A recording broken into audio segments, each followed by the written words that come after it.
What up, guys? How you guys doing? Just got back from Seattle like half an hour ago.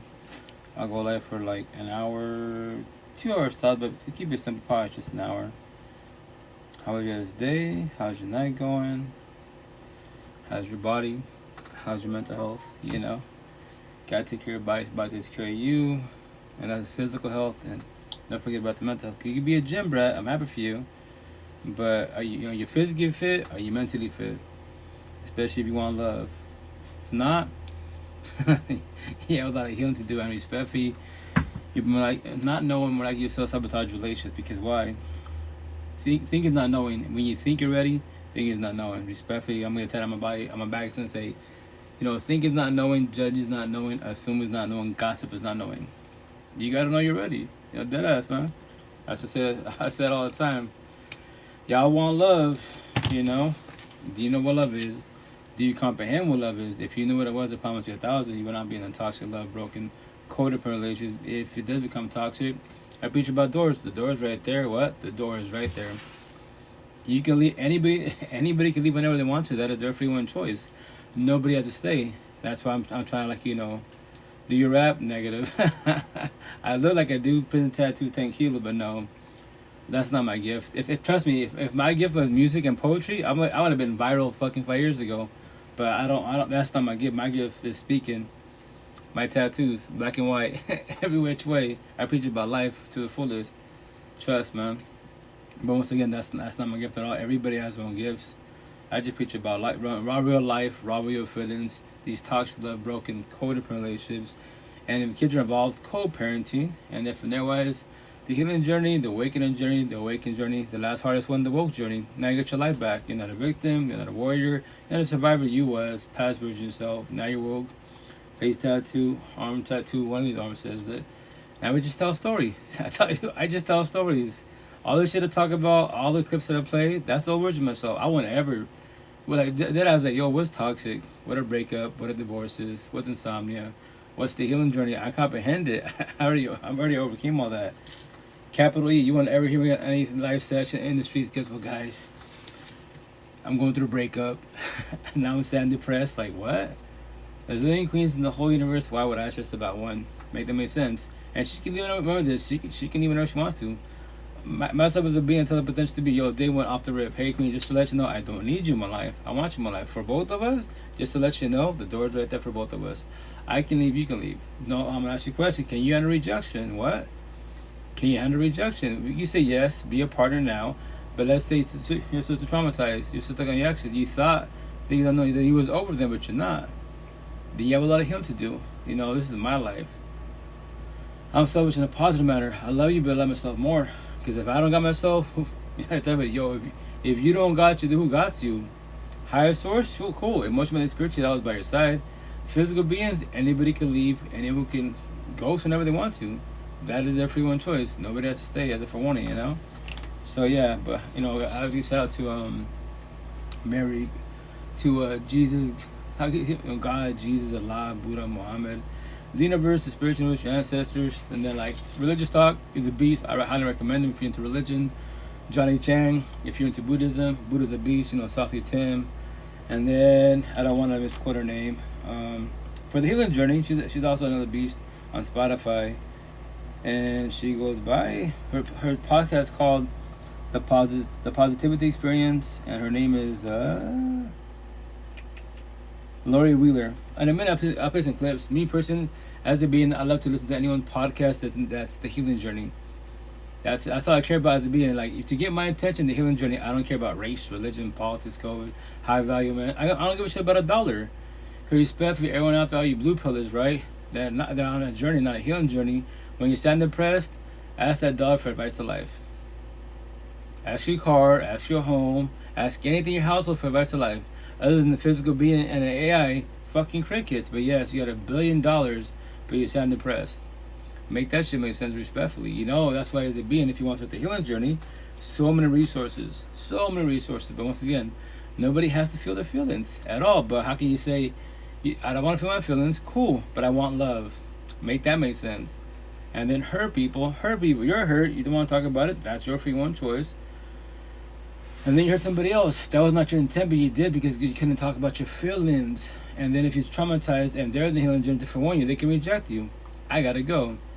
Hey, what's up, true American? How you doing? How's it going? How's your night? And I say respectfully, nobody's gotta stay. And for everybody out there, that's why I'm preaching that big word rejection. Can you handle rejection? In this lifetime, you will always get rejected in life. You apply for work, they deny you, right? You got rejected. You apply for apartments, anything, credit cards, everything. But the worst rejection is what? When you want to shoot your shot, and from there wise, they tell you no. Can you handle a no? If you can't handle a no, yo, you start popping the fuck up, bitter and hateful. Yo, you're a circle. You're too narcissistic. A little bit of good, a lot of bad. No one's gonna tell you yes. You can ask questions. Yo, is it like my situation? This is too much out to a queen, and she tells me no. I can be like, is it because I'm 44 on the outside? I'm a single for my kids, my tattoo, because I'm brown. They'd be like, no, I have love for you platonically wise. Okay, cool. And we just have to shift. It doesn't become awkward. That's we talked about as adults, But remember, there's no one has to talk to you at all. That's their free one choice, Good dog. Damn this dang hidden. Alright, so that's every space. Thank you, BFF, for the gift. You don't have to, but thank you. And once again, that's who I give praise to as a being's healing journey. Love you, BFF. Keep spreading good energy. Oh, I was just love you too. Yes, I was. And I always will. I just pay it forward, bitch. To all you queens, you're the ones who have kids. I have 1,000 girlfriends, right? And I can lay down every single one of them. And I love God, Jesus, Allah, Buddha, right? And I knock them all up, and they're all prego. And they can tell me, I'm prego. Cool. I preach about doors. Door number 1, I leave a room. All 1,000 of them. Door number 2, I leave their household. Door number 3, I go my card. All 1,000 are pregnant. I'm not. I got to go. My tattoo. My free one choice. I choose to be a deadbeat father. Every which way. Have a good night, dog. I feel your energy, bro. God bless you, bro. Oh, like a king. Have the best night. Take it. Be safe. And I just tell stories to pay it forward. If you want to start the healing journey, if you want this love, quote unquote. If not, then nobody has to have it. But once again, if you verbalize it, actions beyond the words, and you can offer love. How about the person that verbalizes, "I love you too. I want to know you." But then they're emotionally cheating. Remember, before any physical cheating, cell phones, everything starts with emotional cheating. I'm going to tell this arm because it's the narcissist side, the bad side of us, right? Emotional cheating, what's that? Nothing wrong with looking, but when you're staring at, you've never seen a fucking man or woman in your fucking life, that's called emotional cheating. For you queens, you catch me scenario, right? And you don't say shit. And from there wise, that's a red flag. But once again, if no one taught you this at all, you let it slide. And what happens? You'll be mad at me, I get grounded. And then I see you caught me type of situation scenario. I don't do this, but let's say I did do this, right? Because this is a scenario, it's not factual, right? And from there wise, I'm grounded. And then from there wise, you start talking to me again. Now I know I'm cool, but I did it in front of your face. I emotion cheated in front of your face. Imagine I work in the streets with the squad, but I love God. I love this shit, yo. I'm gonna tell him once again on my shoulders, right? Cause I have like a little space right here, the ball spots. Like this side, I would say the first letter is capitalized. It'll say God wants you to change. On the other side, all capital letters, but will you change?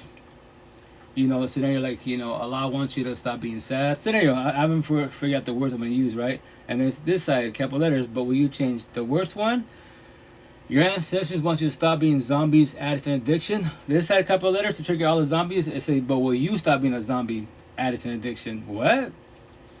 And then my back's going to say, God, Jesus, Allah, Buddha, Muhammad, the universe, the spiritual. Your ancestors can't figure to save you at all. And what? That he's not powerful. I just told you. Let me show you how powerful he is. Back of my neck, 3 weeks is going to say, every day above ground, we all free one choice. What are you choosing? What are you doing? To be empathetic? The natural, to be narcissistic. The bad will back, will fall by fuck rule. A premeditated choice where you are not changing, you are choosing. I'm back of my neck. So when I read that comment, anyone says God can't do it, well, here, I'll show you my tattoo. And there's a sequence. It's on my back, go to my neck, then go to my shoulders. What? You said God's not powerful. And now look what it said. I can verbalize it, but I'd rather have you read it. Why? Because once you read it, it's in your head. You said, I just told you God can't do for you. But now you read a scenario. God wants you to change, all capital letters, but will you change? What? It's not nobody else. I'm talking to you directly. And when will you change? But God can do for me. If that was factual, he would have done it for everybody a long time ago. That's every day background. That's everyone's free own choice. And I preach about doors. The door's right there. Everyone talks relationships. The door's right there. What? The door is right there. You can leave whenever you want to. So can they. Maybe not today. You can try tomorrow. It's day by day baby steps, you know? As this healing journey is not a race and a marathon. But you don't need people in life at all. You want people in life if they want you. If you're adults, you needing people, welcome to codependency. That's where the breakups suck. Every which way the divorces suck. Especially if you're stuck in a trauma bond. You're gonna be there for a very long time. And nobody can do for you but you. Higher source, physical beings, all of us is just communication, and we're all messengers. Only you as one being can do what? Let go to comprehend why it failed, to do comprehension. The doors are there, I can leave. If you need help, I can open the door physically, open the door for you. Give me your hand. But here's the kicker, if you're trauma bonded, especially queens and some kings out there, I know you will go back. I was you. What? I physically saved you. And now you're going back to them. That's what they call trauma bond. It sucks. Trauma bond suck every which way. It's addiction. That's why I'm going to tell them back next 2-3 weeks from now. I think it's like the 17th, 20th. I'm coming now. I'm doing a cross tattoo my back, right? So the left side, vertically wise, it's going to be the first letter be capitalized, and the last one will be all capital letters. It's going to say vertically wise. It's going to say trauma bonds equal soul ties equal twin flames equal addiction equal insanity equal all capital letters codependency. What? Yeah, if you're trauma bonded, he's your slave master. So he says fuck your feelings and you're the slave. You want to say fuck his feelings because that's mean, that's wrong to sin. And he's emotionally cheating, verbally he physically whooping your ass. And you can say God, he can say God, like God, sorry the devil's in me, let's go to church, therapy, counseling. Yo, will God whoop your ass? Will God be a fuckboy? I doubt it very much, so why the fuck do you have a fuckboy by your side? God can't change his ways. That's everyone's free will and choice. For everyone in the universe, you can change your life whenever you want to. That is your free will and choice. As one being. That's it. Anybody that change for anybody, you're people pleasing. Your parents told you to change, your kids told you to change, you change for, when we say I change for them, you change for them for now. For now. How long will you change for? A day, a week, a month, 3 weeks, and then you go back to your old fucking ways. Yeah, because that's called people pleasing. You didn't change for yourself at all, you know? But once again, pray for the universe. I go my day, go my life, and that's it. That's why I'm here for the queens. 0.01% of the men in the healing journey, which is, I've only met so many of them, respectfully, because we can have these conversations, but they get triggered the way I speak, and I keep it 1,000 round real. I don't sit here and let's do sessions. Why do sessions? Like, yo, get straight to the point. What? Everyone's got free will and choice. Everybody in the whole universe has, in any, whatever you believe, any realm, any universe, everybody has two exact same gifts, free will and choice. Everyone's got the exact same gifts. After that, whatever you believe, Anunnaki, Starseed, I'm a Wiccan, astrology, whatever term you want, whatever your gift is after those two gifts, then that's your gift. But I call everybody the fuck out in the all you squared empathetic people. God, religion, whatever you believe, right? Like, I'm happy for you, especially the queens. How the fuck do you have the devil by your side? What? These fuck boys, especially the worst one, the zombies, addicts and addiction, by your side as a partner. On my tattoos, do you pray for a manifest that God hires to change his ways? How's that working out for you? Maybe tomorrow. Cool. Maybe 10 years from now. 10 years of your life and be gone. 10 years goes like this. I promise that 1,000 every which way. My situation, it took me, four females, 8 kids, 19 years of my life in this relationship world to tell you a story. Every which way, at least it was only 19 years of my life. A lot of people out there, especially queens, 20, 30 fucking years with the same fuckboy by your side, and y'all go to church. Like, wow, A for effort, you both go to church, and you're dating these disciples, the fuck ups of the universe. Everything they touch, they destroy. You queens that preach about karma, you worry about karma, that fuckboy by your side, that zombie addict and addiction by your side, there you go. He is karma not knowing. What? You're dating karma. You don't know that yet. I won't ever do that shit again. I'm the reason I say I haven't ever dealt with a zombie for the most part. I've talked to some of them, there's potential. It's like, I didn't ask questions. Like, yo, you have a lot of healing to do. What? Here's the kicker. You can verbalize day one about these conversations. Or I observe people every which way, and I don't hold back. When you tell the truth to people, they don't want to hear it. It hurts them, and it'll be like, you're being mean. You can say I'm being mean. Like, last year, there's a potential, right? And we still talk here and there. She's doing a hell of a lot better. And once again, like when you got it for one people and they try to change the ways, which is cool. Like I would tell you, like you're cool to a certain extent, but your environment's toxic as fuck. Like a lot of people want you, every which way. But the downfall of your situation, you can say, you want to get to know me. I'm not a virgin. Ask me, Queen would ask me whatever you like. But here's the kicker: I don't do your lifestyle. I know the 10 kilos prison time to party and came from the streets. No, I live in the ghetto hoods, but I'm not in the hoods at all. You don't see me in the streets. Highly impossible, you can't miss me, right? All my attitudes about the healing journey. So, respectfully, you have a lot of healing to do. And she's like, maybe down the road, like, if I'm still single and you're doing better in life and you have a better environment, potentially. But don't put your, don't have your hopes too high every which way,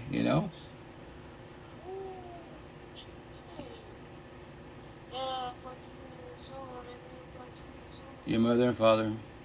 I thought, these little kids are funny, man. God loves social media. But anyways, and she's like, you're being mean. I'm like, you can say, remember this, when you queens, remember, there's man versus woman, there's no comparison at all. Fucking point ass podcast. I tell you, any female, especially in these platforms, your DMs versus my DMs, fucking no comparison at all. No comparison at all. So don't worry about me, Just keep doing your type of situation. If you want love, quote unquote, and you want to get married, quote unquote, you have a lot of healing to do. Not unless you respect you. If you want to date, you're a zombie. You love the bottle because that's your boyfriend, that's your love. Then date a boy that's a zombie like you that loves the bottle. I don't recommend it. Two together, zombies together, circle boys, fuck girls together. It's a fucking toxic ass relationship, and they can't be together for too long. They can be like poly open relationships. They can do that for sure. Because you're destroying, they're destroying. They're tag team like, yo, we do our thing. I'm the main one, you're the main one, and we fuck around type of situation. They will do that. But here's the kicker: like, why do you want to get involved with that? Especially with social media nowadays. It's like, and I say respect for a lot of queens that get sold a dream magically, and they get in entanglements. Like, I didn't know that he was married. Like, all these resources. It's amazing to me when people like they don't. I guess they don't know too much about technology. Scenario: if I like a girl, right? She's on social media, and I want to investigate about her. What will I do? Screenshot. I make a TikTok, put on my platform. Check out. There's a queen. I met her. I saw her on IG scenario, and corner her profile. She's from California. Does anybody know who she is? I put on my platform. Potentially somebody will figure. Might see. Oh, that's reach out to me. Oh, that's my cousin, friend, whomever. Oh yeah, that's my coworker. Blah blah. What do you want to know about her? Well, I'm kind of interested in why. Well, she's married. She had a boyfriend. She's lesbian. She got a girlfriend. What? On her profile, she says she's single. Oh, she does that all the time. Cool, Or magically, I don't investigate and I shoot my shot and she's cool with it. But little do I know that she's involved with somebody. But she ain't tell me nothing. And then what? What's up, number one? How you doing? How's it going? Welcome to life. And that's shit for everybody out there. Like, as beings, if you can't control and protect your energy, someone's gonna sell your dream. Then what? Become sad and depressed? You can. But yes, someone sold your dream. But remember this, anyone that sells you your dream is not a good person. No matter what they preach. I love God, but you're a fuck boy, a fuck girl. Don't mention higher source. A little bit of good, you're a lot of bad. You can you can say God will be yo, king, queen. Your God is Lucifer, the devil, Satan. What? You're selling dreams. You're selling dreams. You're not a good person, respectfully. Yeah, you're on a journey, you're not a healing journey. And you can call me out you can't judge me. Everybody can judge everybody. That's everyone's free one choice. Study me. I might need therapy. What's up, Toga? What's up, number two? How you doing? How's it going? Welcome to life. And I say respectfully, like, hey. And that's, once again, if you guys want love, you can verbalize it all you want. You can make posts, spiritual, do whatever you want to do on these platforms. But do you know what love is? If you know what love is, I promise you that love does not hurt. It's highly impossible. Toxic love hurts. You love somebody that doesn't love you back. You match energy, they take energy. Toxic love costs you everything emotionally, mentally, spiritually, financially, physically, potentially even your own life, because your health goes through shit, or you did a fuck boy, fuck girl, especially when they go to hoods and shit, and they turn narcissistic, and they're physically whooping your ass, and they'll tell you, yo, try to leave me, guess what, you ain't be here tomorrow. You probably won't be here tomorrow. Or you stay no matter what. Now you become a prisoner. My tattoo. He's your slave master. He says, fuck your feelings, and you become the slave. And he loves God. Jesus, Allah, Buddha, Muhammad, the universe. These are just terms. Actions speak on the words every which way. Anyone that's a fuckboy, fuck girl, a zombie, addict, addiction, don't claim higher source. Don't say higher source respectfully. because higher source can't do for nobody. Because everyone's got free will and choice. I'm a single father of kids. I love two families. To call everybody out, if you have no kids and you hit rock bottom and you become a zombie and acid addiction with no kids, I got 8 of them. I lost 2 families. Why didn't I hit rock bottom and fall through that bullshit respectfully, you know? Okay, I have an ex on Xbox who keeps texting me nonstop. Can you block them? Code of technology, block. And if you do block them, yes, they can make another profile account. Block. It's amazing what cell phones do. Cell phones, technology, Xbox, PS4, PC, whatever, you know, Steam, block. Dye your hair neon green and the follows will fly in. Thank you, Maria.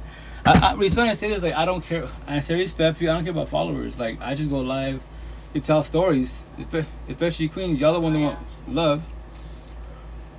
I'm sorry, number 2. No, I was just listening. Oh yeah, sorry. But once again, I say respect him. I used to have it like all white, like X. The downfall is like I say respect you. I don't dye my hair. Bleach fucking destroys shit. That's why this is shorter. This is longer. I put all the leave-in conditioner. If this were the fuck out of my hair, that's the first time and last time I would bleach my hair respectfully. So did it for the attention in a positive manner. So all my tattoos, it's an attention getter. It's all about the healing journey. If these petty words in my body trigger you, I did my job. And the best part, these words have no feelings at all. What? None of these words do. These words, these conversations, these languages have no feelings at all. What does that mean? Let me elaborate. Sad, won't ever feel sad. Breakups, won't ever about breakups. Divorces, don't over divorces. The healing journey, and so on and so on. The big triggering one, zombies, addiction, addiction does not worry about becoming a zombie, addiction, addiction. You do, beings do, as beings. But once again, that's why this life is for you guys, especially you queens. A lot of you queens are empathetic. I know 1,000 you want love. Your fucking energy is phenomenal. You might not feel it or see it because you've been destroying these toxic ass relationships. These boys and girls to narcissists fucking sold you a dream. And that's when people destroy you emotionally and spiritually as beings, especially when they fucking verbally abuse your ass. You'll get found stupid. No one said I want you. I'm the best you're ever in your life. If you leave me, you will die alone. And you believe that every which way. Every which way. Because why? Because the person that you love is fucking destroying you every which way. And no matter who tells you and gives you a compliment, you're beautiful. You don't know what beautiful is. You don't see beautiful no more. Because why? The person that you love. And that's one person. That's why all these middle school, high schoolers, I got 8 kids. I mean, that's all my kids. You guys, you have this little puppy love. You don't know what love is. These feelings, these feelings are not factual. As beings, right, when you make decisions with your heart, feelings, empathy, sympathy, you will always fall on your face. You will sabotage your life. What? Not knowing. Everyone is beautiful. Oh yeah, most definitely. Once again, we're all unique beings, but then you have cosmetics. This shit, right?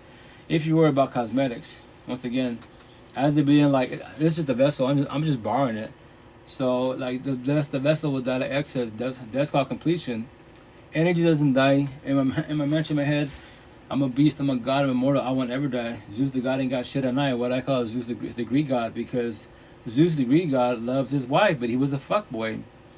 Because he had no self-will. His wife loved him, and she had self-will. Because why? She's love, and he's toxic love. After type every which way, especially queens, why are you doing opposites attract? Are you praying, planning, manifesting that magically higher source will change his ways, that one day he wakes up, he loves you like you love him? That one day you're praying, like I did with my first baby mom. 12 fucking years they did that shit. God can do it for her. God will change your ways. 12 years too fucking long. 3 daughters deep. That's a respectfully. Higher source cannot do for nobody. Respectfully. You've been saved since day fucking 1. Everybody has, but now it's your free one choice to change your life or keep doing wrong. Is bro a player? As far as who a player? Myself? Nah, I could be a player. Anybody could be a player. That's easy. It's easy to be a player. But here's the kicker. If you want to be a player, fuck boy, fuck girl, I'll call you out. Don't ever say higher source. What? Don't ever say higher source. Don't ever mention God, Jesus, Allah, Buddha, Muhammad. I go to church. You go into a building. You're a fuck boy, fuck girl.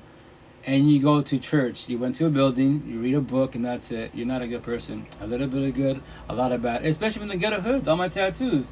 I don't fuck with the like I is niggas from the block and shit. Nope, at all. My first baby mom's first and last one I ever fuck with.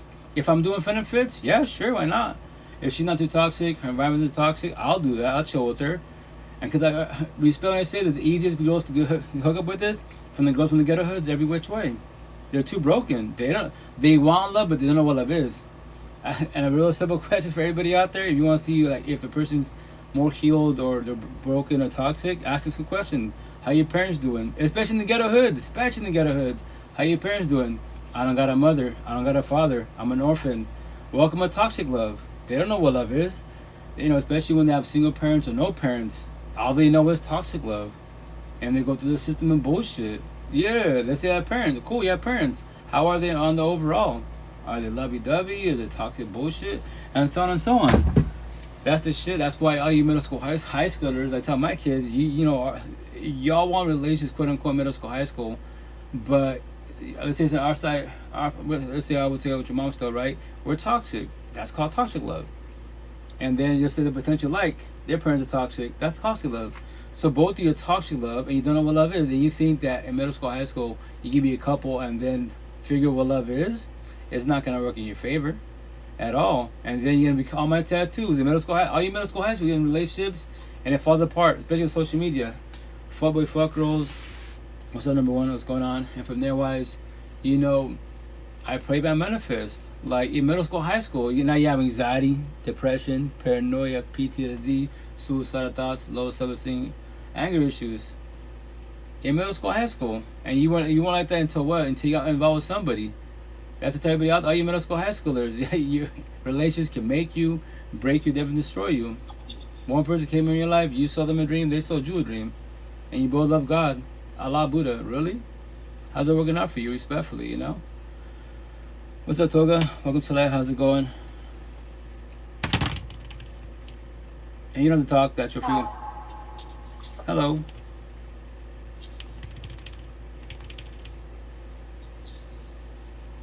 In your opinion, what are some long-lasting effects of neo-colonialism in South and Latin America?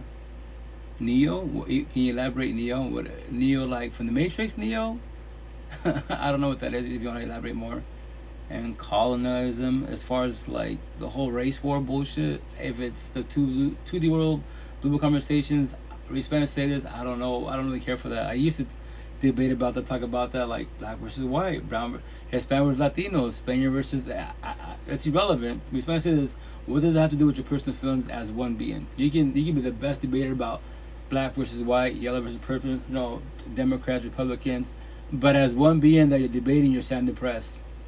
Or you're in toxic love, broken, codependency. The cherry top, you're a zombie, an addict to addiction, but you want to debate about politics, about wars, respectfully. How's that working out for you? No. The state of those countries because of colonialism. Oh, like, once again, that's a race war, respectfully. Like, why do we worry about ancestors? They're all dead. You want to do this, like, country, Africa, Europe. You can do all that, but what does that do for you as one being, respectfully? You can sit and debate for why, and then once again, I'm not a blue pillar. I used to be a blue pillar. Debate about my bullshit. How my tattoos? I read it. I say race, religion, politics, COVID, high value man, high value women. I don't care. Respect, and I say respect. I don't care. Like I'm a physical being. If you want to do blue book conversations, Hispanic, Chicano, Mexican American, first generation. But I don't care about that because being Hispanic and speaking Spanish doesn't make me a better person. It's a language. It's a culture. Right, but I'm a fuckboy. Scenario, I'm a zombie. An acid addiction. But yes, I am Hispanic. What does that have to do with anything, respectfully? Rap conversation, what are we? The tree of life, the tree of knowledge. We're trying to figure our feelings out. Especially when you want love. If you want to say what the race for, go for it. Stick to your own race. Don't go out your race. My situation, I say that I don't date brown girls, Hispanic and Spaniard, a brown woman, which is very, very rare, a Hispanic and Spaniard in the healing journey. There's not many out there. They can verbalize healing journey, but yeah, Jesus, say God, say Allah, Buddha, Muhammad, say all that. But you got a fuckboy by your side, and you both go to church. Especially stick to your own race. I tell the queens all the time, they're a brown, I go, check out. Your boyfriend, husband, what is he? What do you mean? What's his nationality, culture? Oh, he's Hispanic. Oh. They're tattoos. whatchamacallit. Oh, he's Mexican, he's Dominican. Oh, Queen, there's your problem. What, you dating a brown boy? What, you're a brown boy too? No, I used to be. I'm a brown man. 80% brown boys are fuck boys. They're hard workers, right? They don't work hard. They work hard in their friendships, co-workerships, social media friends. They do not work hard in the relationships. So why do you by your side? There's your problem. 80% fear, to put fear in a positive manner. And here's the best part. I call the whole culture out. If you're a brown boy, quote unquote brown man, jump in the box. Let's talk and vibe. Teach me about life. And don't bring God, because God can't do for you at all. That's your free one choice. Every day above ground. Today, I'm Mr. Positive, love the universe. Tomorrow, I wake up, fuck the universe, I'm a fuck boy. The next day, I love God. Really? I'm sorry? This is good information. Oh yeah, thank you. I just tell stories to pay it forward. I tell all the Spanish queens, all the queens behind the screen. Who isn't? I'm sorry? Who isn't bored? Who is it for? No, who isn't bored? Oh, who isn't bored? Um, I'm not mad at all. I'm blessed in life. Are you okay? I'm just saying in general, like I tell the queens, all the queens of the universe, to put fear in you. If you're not part of the Spanish culture, Hispanic, Latino, Spaniard, you're white, black, yellow, purple. You want to date brown boys? 80%. What? High number. My number. No one says this shit, but I do. To put fear in the whole universe. And all the fucking realms, all the universe. You want to date brown boys?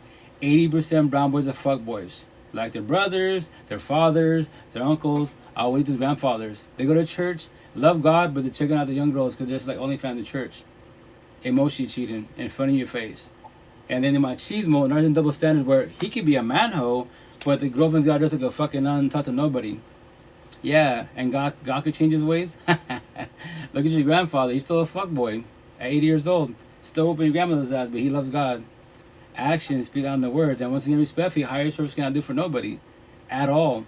We were saved since the day we were fucking born, but little by little we start fucking up. And that is your free one choice. Today, you love the universe. Tomorrow, you hate the universe. That is your free one choice, you know?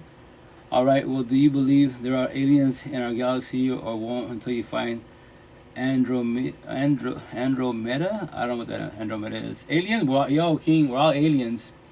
Everybody's an alien. But don't worry about being an alien. This physical body, it's a vessel. It's an avatar. That's all it is. You gotta take care of your body to probably take care of you as one being. The physical health. You could be a fucking gym rat.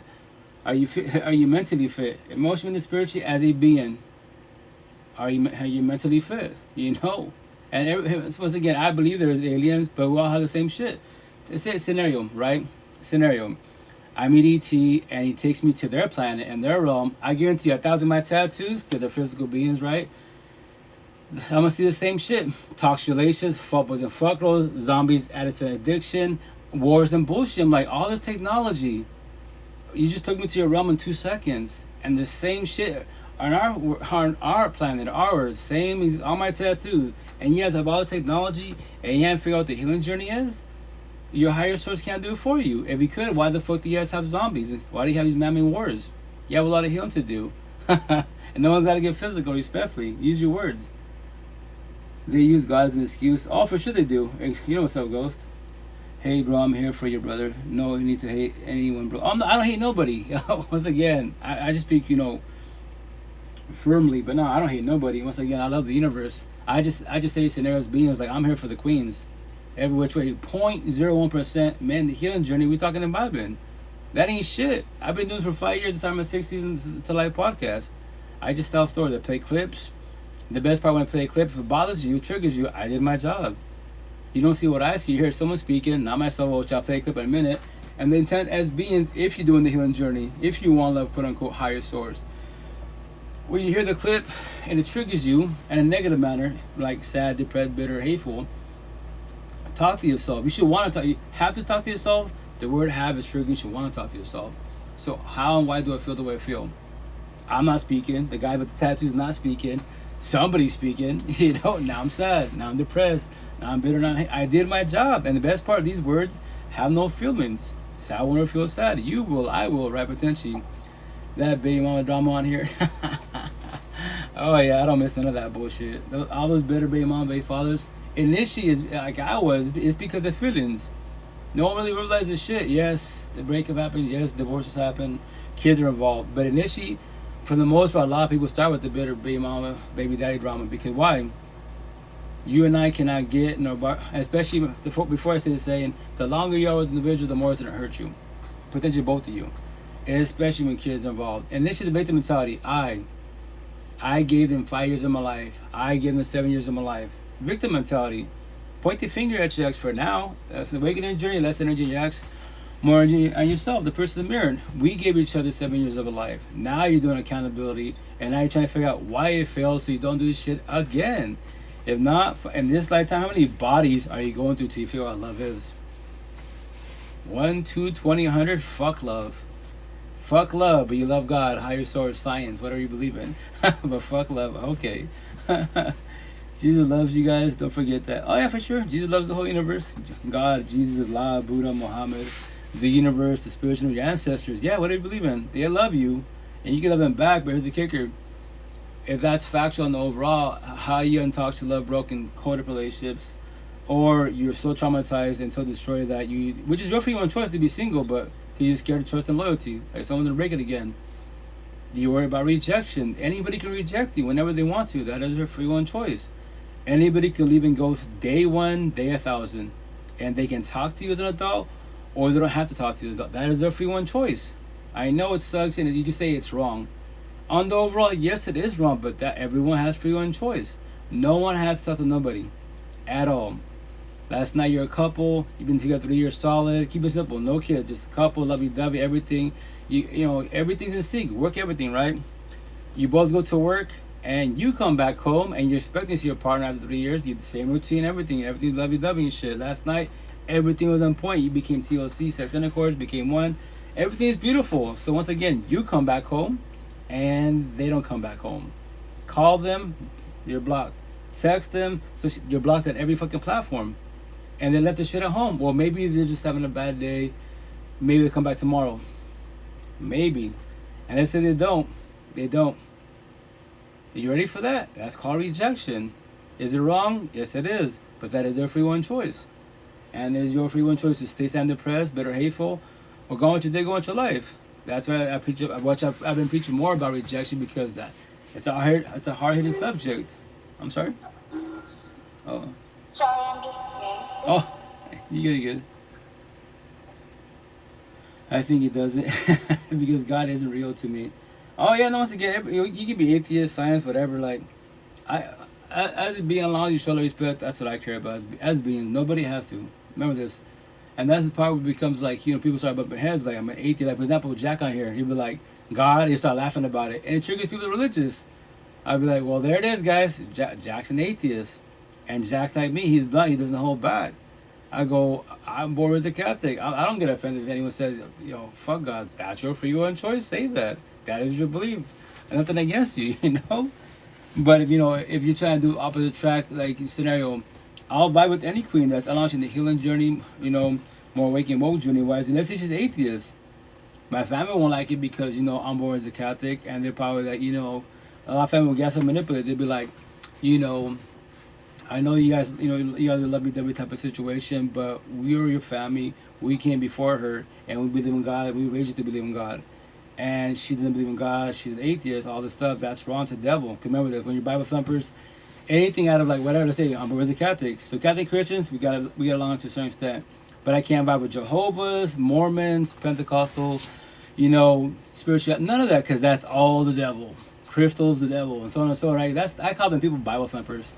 Like, no, everybody has their own beliefs, everybody has their own stories, but once again, I can always learn from others in a positive manner. So my situation, let's say the potential she's atheist, I'll rock with her. I won't ever let any of my family intervene at all. Like, well, for what reason?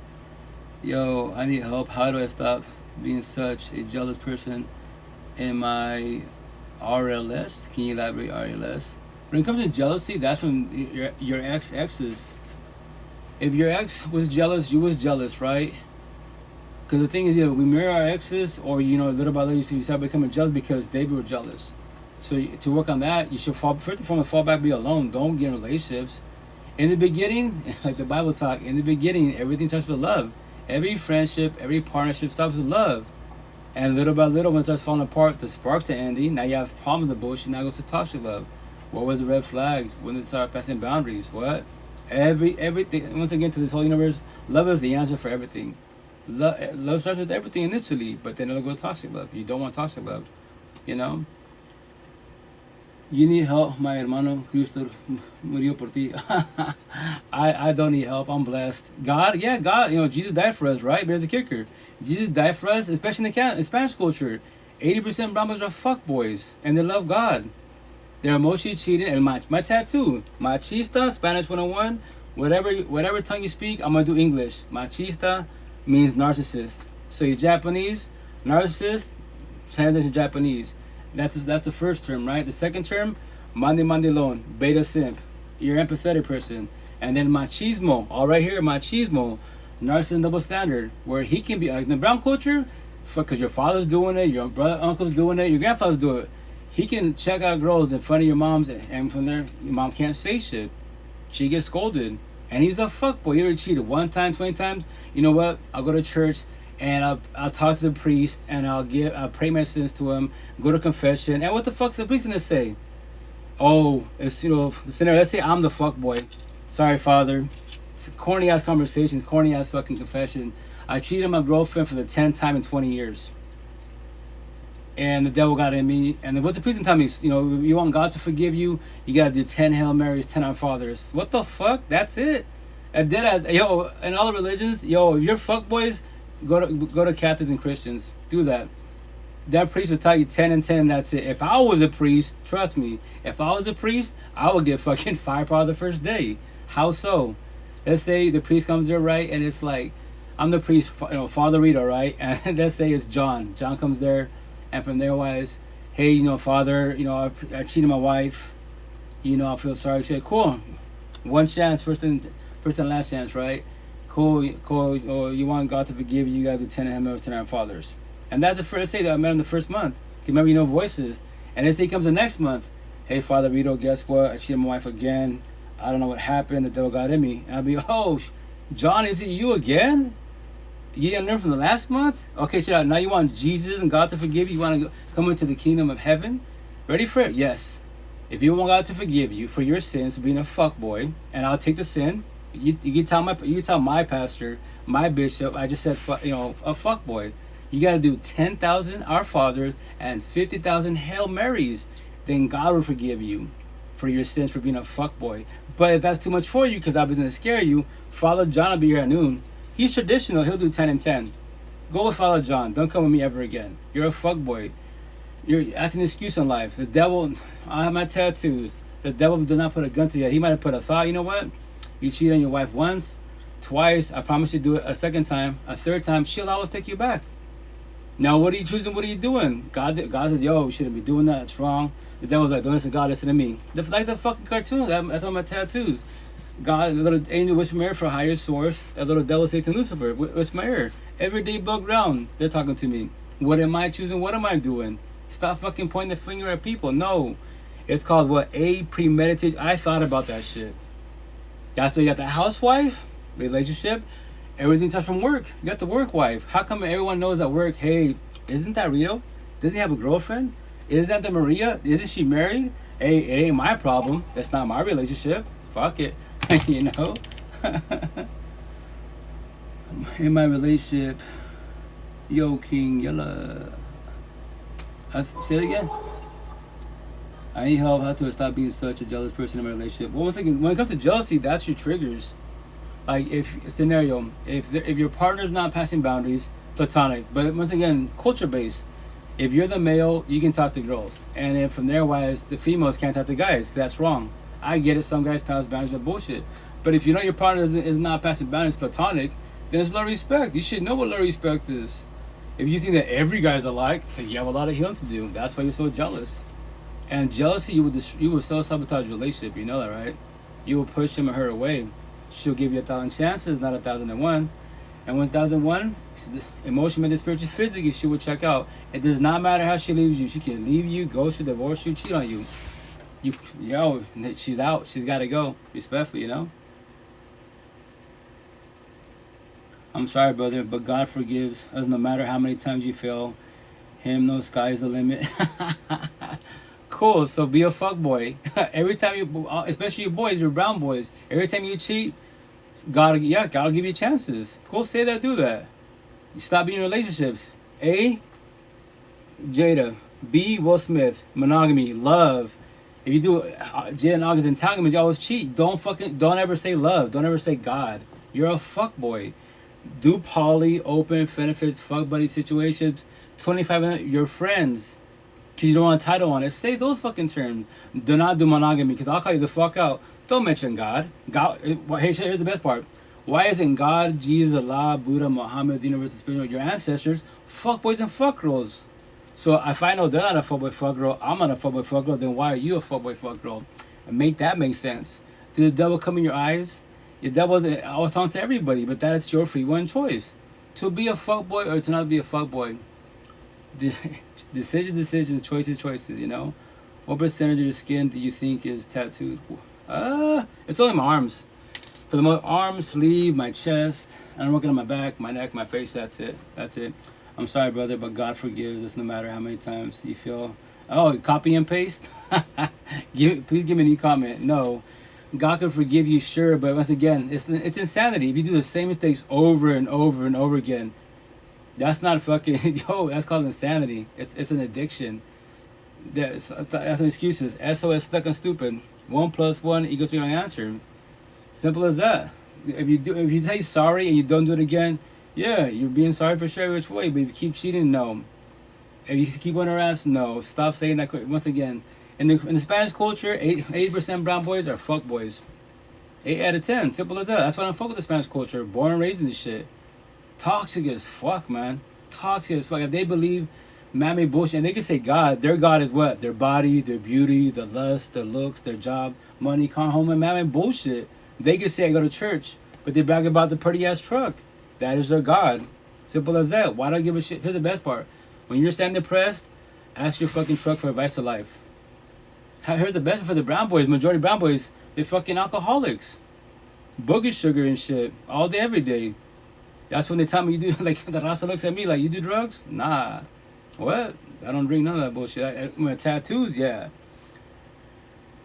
They don't know God. They just recite 1,000. Once again, very factual. It's just a term like, yo, if God is good, my tattoos cut everybody out. God is good?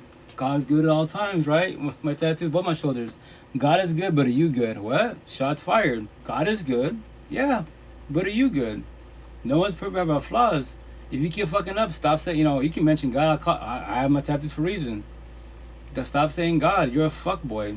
You're a zombie addict and addiction. You're not even trying to work on yourself. No healing journey. You can believe God can do for you. Cool, say that. Say that. And you pray tonight that you're not a fuck boy, you're not a fuck girl, a zombie addict and addiction. And you say amen. Tomorrow morning when you wake up and you're still a fuck boy, fuck girl, a zombie, an addict and addiction. Who do you blame? God, Lucifer, the universe? The answer is who? The person married you. Because why? That was your free one choice to fuck up once again. And that's why it's day by day baby steps. That's it. Anybody can change whenever they want to. If you gotta be codependent of higher source, that's gonna get my tattoos. God can't do for nobody. He's been done that a long time ago. Wah, wah, wah, wah. Yo, I love all you freaking keyboard warriors. You're the best. Especially you boys and girls. You have a lot of healing to do.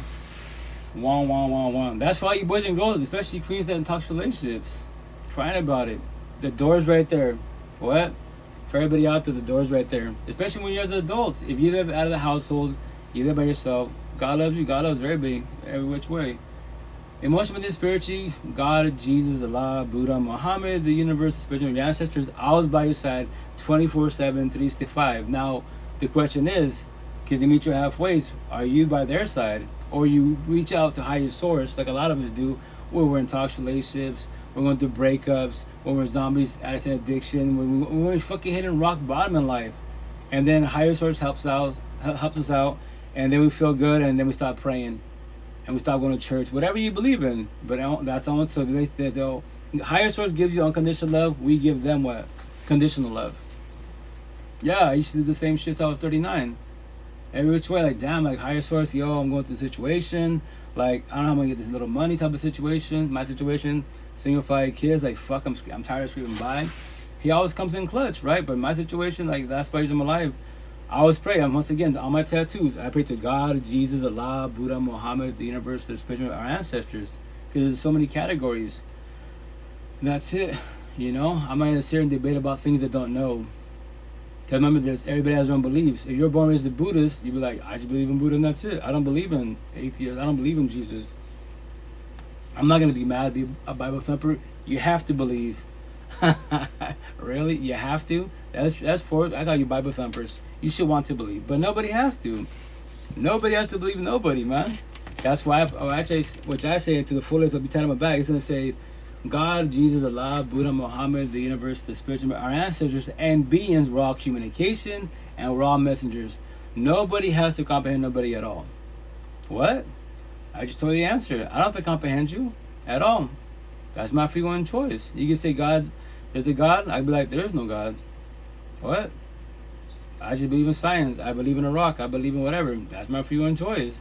If you want to sit there and bicker about it, I don't waste my breath on that. Why? What's that have to do with my personal feelings? You can believe in God all you want, but here's the best part on my next tattoo. How do you believe in a higher source, right? And you can't let go of your exes, past pain, toxic love, trauma, child trauma. You still have anxiety, depression, paranoia, PTSD, suicidal thoughts, low self-esteem, anger. You still have what? Triggers, overthinking, reactive use, deflection, projection, gaslighting, manipulation, traumas, and then cherry top, insomnia. Jesus died, loves, and died for me on the cross. Yeah, it's a broken record. That's all you got from me? Respectfully. I've heard it all. I'm born as a Catholic. Yeah. Jesus died for us, and we're still fucking up. In the brown culture, 80% brown boys are fuckboys. And they love God. They love Jesus. And they go to church. A for effort. They went to a building, and they read the Bible. But they're still fuckboys. Okay, make them make sense. Bye. Have a blessed night. Take care. Be safe. You know, and that's a respectfully. That's why I don't vibe with the Spanish culture. These brown boys believe that they're good people. Just because they say God, I read the Bible, I go to church, I believe in Jesus. They can fucking have rosary tattoos. They can have the Bible scriptures in the body. Actions be down the words. Every which way. That's what brown boys do. Brown boys hate my ass. Even the brown girls do. Because why?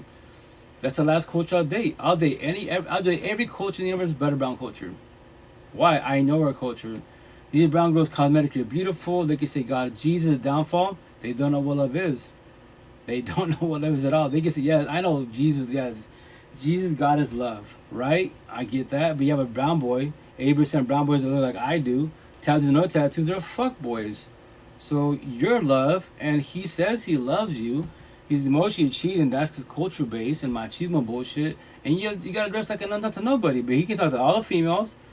Fucking touchy and bullshit, passing boundaries, and he still cheats on you. And you're gonna sit there and you're gonna, because once again, because you're codependent of God, higher source, that you pray and manifest, that one day he'll change his ways and he stops being a fuckboy, and he loves you like you love him. I do so many one-on-ones. The queen, that day you're praying on and hoping on, when will it be? What? Do you know when God's gonna give you that one day? You don't know then, right? So I'm gonna tell you my little story. Are you ready to do 12 years? What? Let's say she told me I'm 2 years in. You're 2 years in, you would do 10 more years? What? No. You say no now.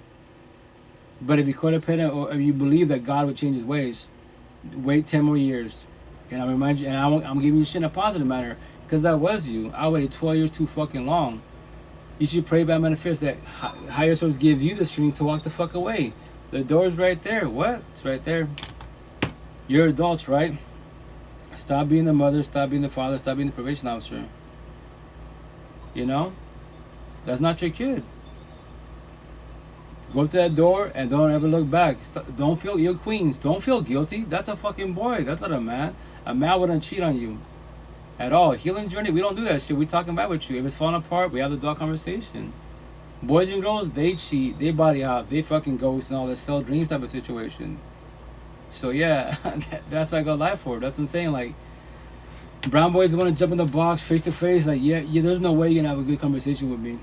Cause I'll be like, no, what you're saying is incorrect. Yeah, that pretty house you have. Yeah, you can come. I got a better house than you do. I got a better car, right?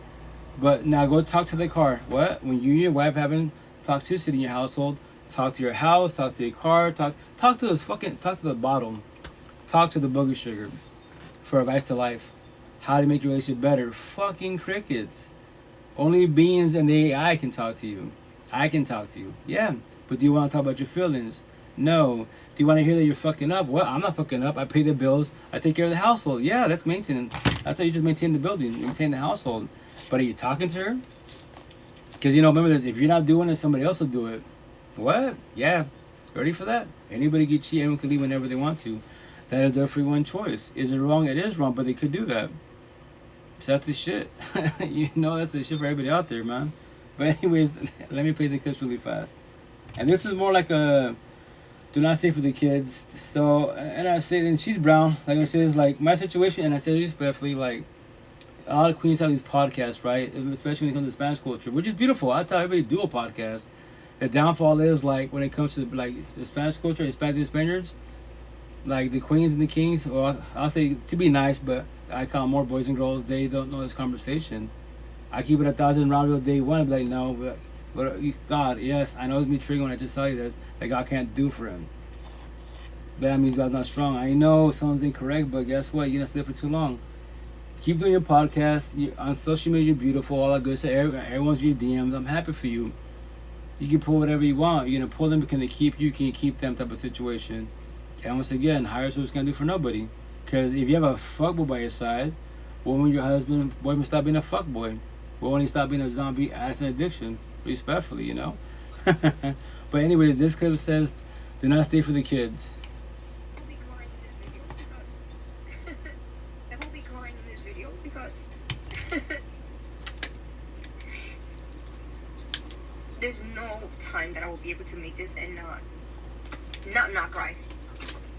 Because what I just went through. Oh, I don't wish on nobody. Especially when you have kids with someone. And I want to encourage anybody that goes through any type of abuse. I hate when we stay. And I hate when we try to protect them for so long. And we're doing it for all the right reasons. For the kids. And you want to keep your family together. You don't want to be another statistic. And we gotta stop. God. Because then we're the crazy ones. We're always the bad guy. Because all these lies are listened to and believed. But you know who they're believed by? People that don't matter anyway, right? Because the truth prevails. And when you have the evidence and the proof to show that I'm not crazy, the only crazy that I did was stick around for so long and put up with it for so long and risk my life for so long. When you have kids to look up to you, you have to lead by example. You have to be an example, and you got to teach your daughters to never, ever accept any type of abuse, and teach our sons to never, ever, ever become that type of person. That from neither end, from neither gender, whoever, it doesn't matter, it's not okay. But speak up, protect yourself, because if you don't, who will? If you suffer in silence and you just keep bottling it all up and you just keep letting it fly, you will make it. And you have to protect you for you and your babies. And I hate this for us. I hate this for us. But it's a moment that should be, can't even be celebrated, because it's a good thing because you're able to prove and you win. But it's just like, I can't believe we got to this. And your keys? It's one of those things hang like, them up, wow, it's really sad. It's really sad. But when you're finally able to prove that you haven't been lying all this time, and you have the evidence, document everything. Document everything, because it will use anything against you.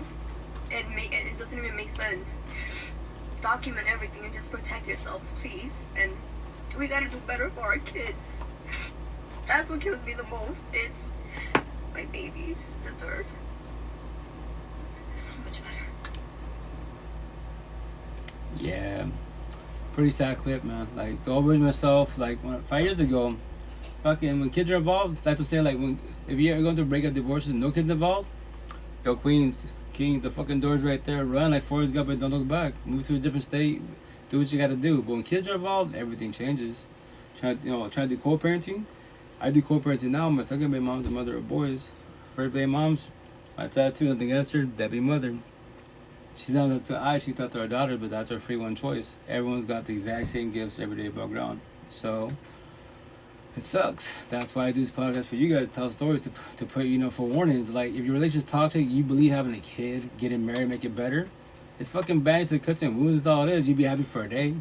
The kid will make you happy, cool. But the kid, here's the best part, when you all beefing and shit, and the baby's just chilling. That little kid has more love than the parents do. Y'all fucking toxic with each other. That kid just chilling, a baby, yo, feed me, change me, clothe me, that's it. That's it. I'm just chilling. And you guys at each other's throats, breaking shit, whooping each other's asses, and you both of you love God, Allah, Buddha. It's like fucking love bad bullshit. That's why you don't become many of us. That's everybody, yo, like, if you want to join if your shit's toxic and you believe having a kid, getting married, and make it better, cool. You're gonna join the baby mom, baby father divorce club. We got milk cookies for you every which way. Or you stay there like, a lot of us, especially queens. You fucking do for the kids, religion, culture, because your parents did it. And what's that term called? The generational cycle. Yo, it's so fucking black and white, it's pathetic. Look at all your toxic every which way. Unc is rambling. Steve, you're a boy. You can't even shit about life. God can't save you at all.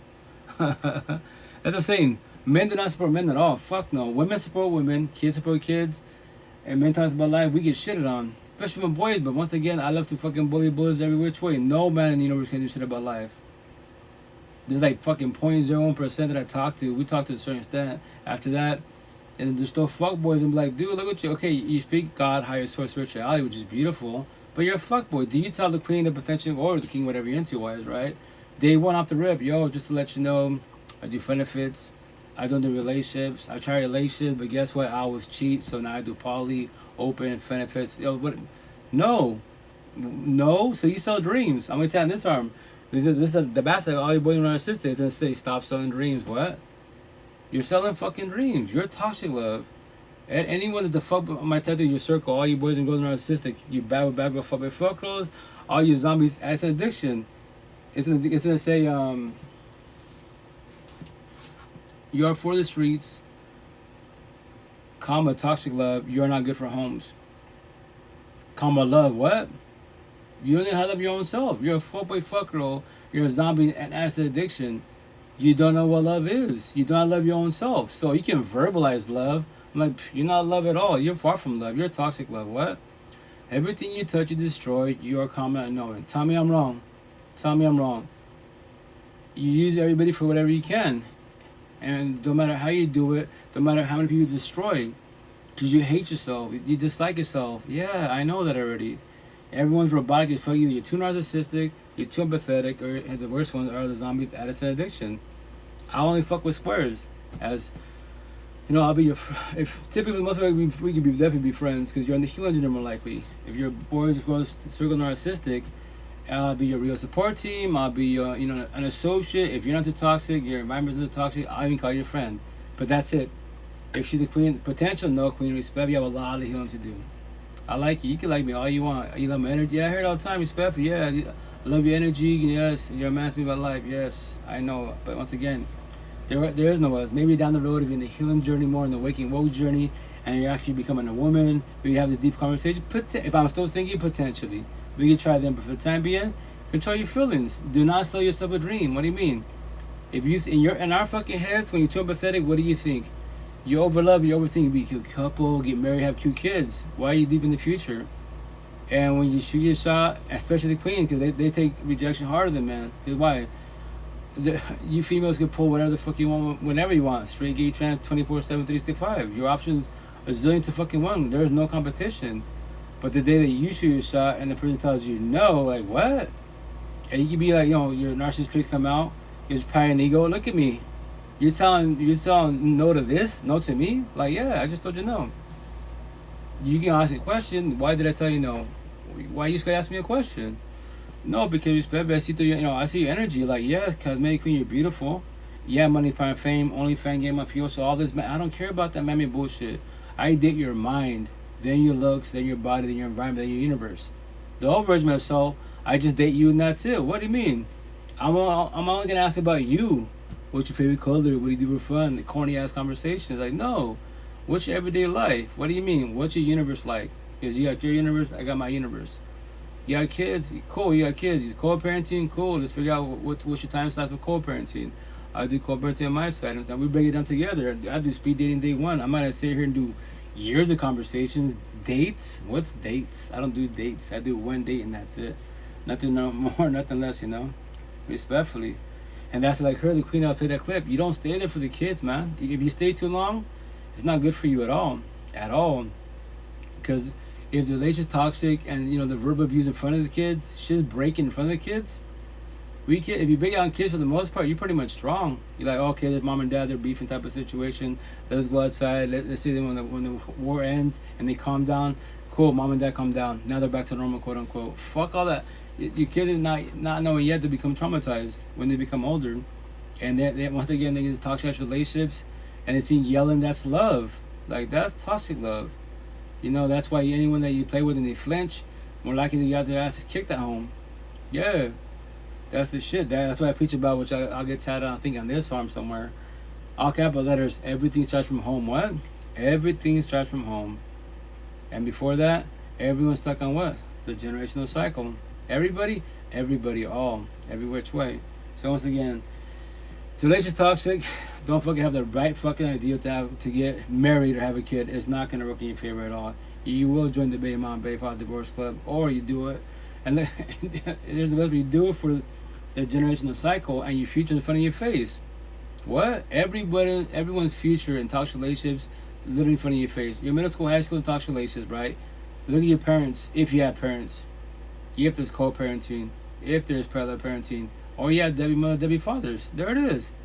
So if your family's toxic and your partner's family's toxic, look at your parents on both sides. What's the age gap? Auntie, uncles, age gap. Grandparents, age gap. They brag about everything man-made. You know, the idea that your grandparents are somewhat established, 50 years older than you type of situation, they could brag about, oh yeah, we're in Dubai, we're in Neptune, Pluto, everything, right? But you know them as, because that's your grandparents, and your partner knows them too, because that's obviously potentially an in-laws to be type of situation. You all get married, right? And you both know that, look at that, your grandparents are always fucking beefing. Look at your grandpa always talking shit, whooping your grandma's ass. And how old are they? 70 years old? Fuck. Yeah, so now the age gap. Let's say the 50 years different every which way. Bro, just saying words. ATP. 36 years. Bro, just saying words. Elaborate that, please. Any whatchamacallit. 50 years from now, there it is. 50 years from now, you become your grandparents, toxic as fuck, and they go to church, love God, love Buddha. Really? Respectfully, that's not going to work in your favor. The door is right there. You can leave whenever you want to, every which way. Why stay there for what? To pray by manifest that it gets better? It's not going to get better. If it does get better, when will it get better? And for how long will it get better for? For a day, a week, a month? After that, fuck you, no fuck you. But you were good for 30 days. Awesome. Now back to toxicity. Those are called toxic love, broken, codependent relationships, which I don't fucking miss. I won't ever deal with toxicity. Everything starts with love. If there's a potential partner and within, like, say, a year or so it's going to toxic love, I would talk to you, babe, what's up with you? What do you mean? Maybe on their side, they're getting comfortable, they're good. Like, like, before we're lovey-dovey, everything was cool, but I talk to you. You look at me, don't say nothing. I text you, you don't say nothing back, which is their free one choice, right?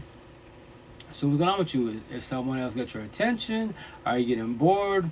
Am I energy too strong for you? What is it? They can be like, I'm good. Like, we can verbalize I'm good. So is this the rest of the relation from now on? Like, what do you mean?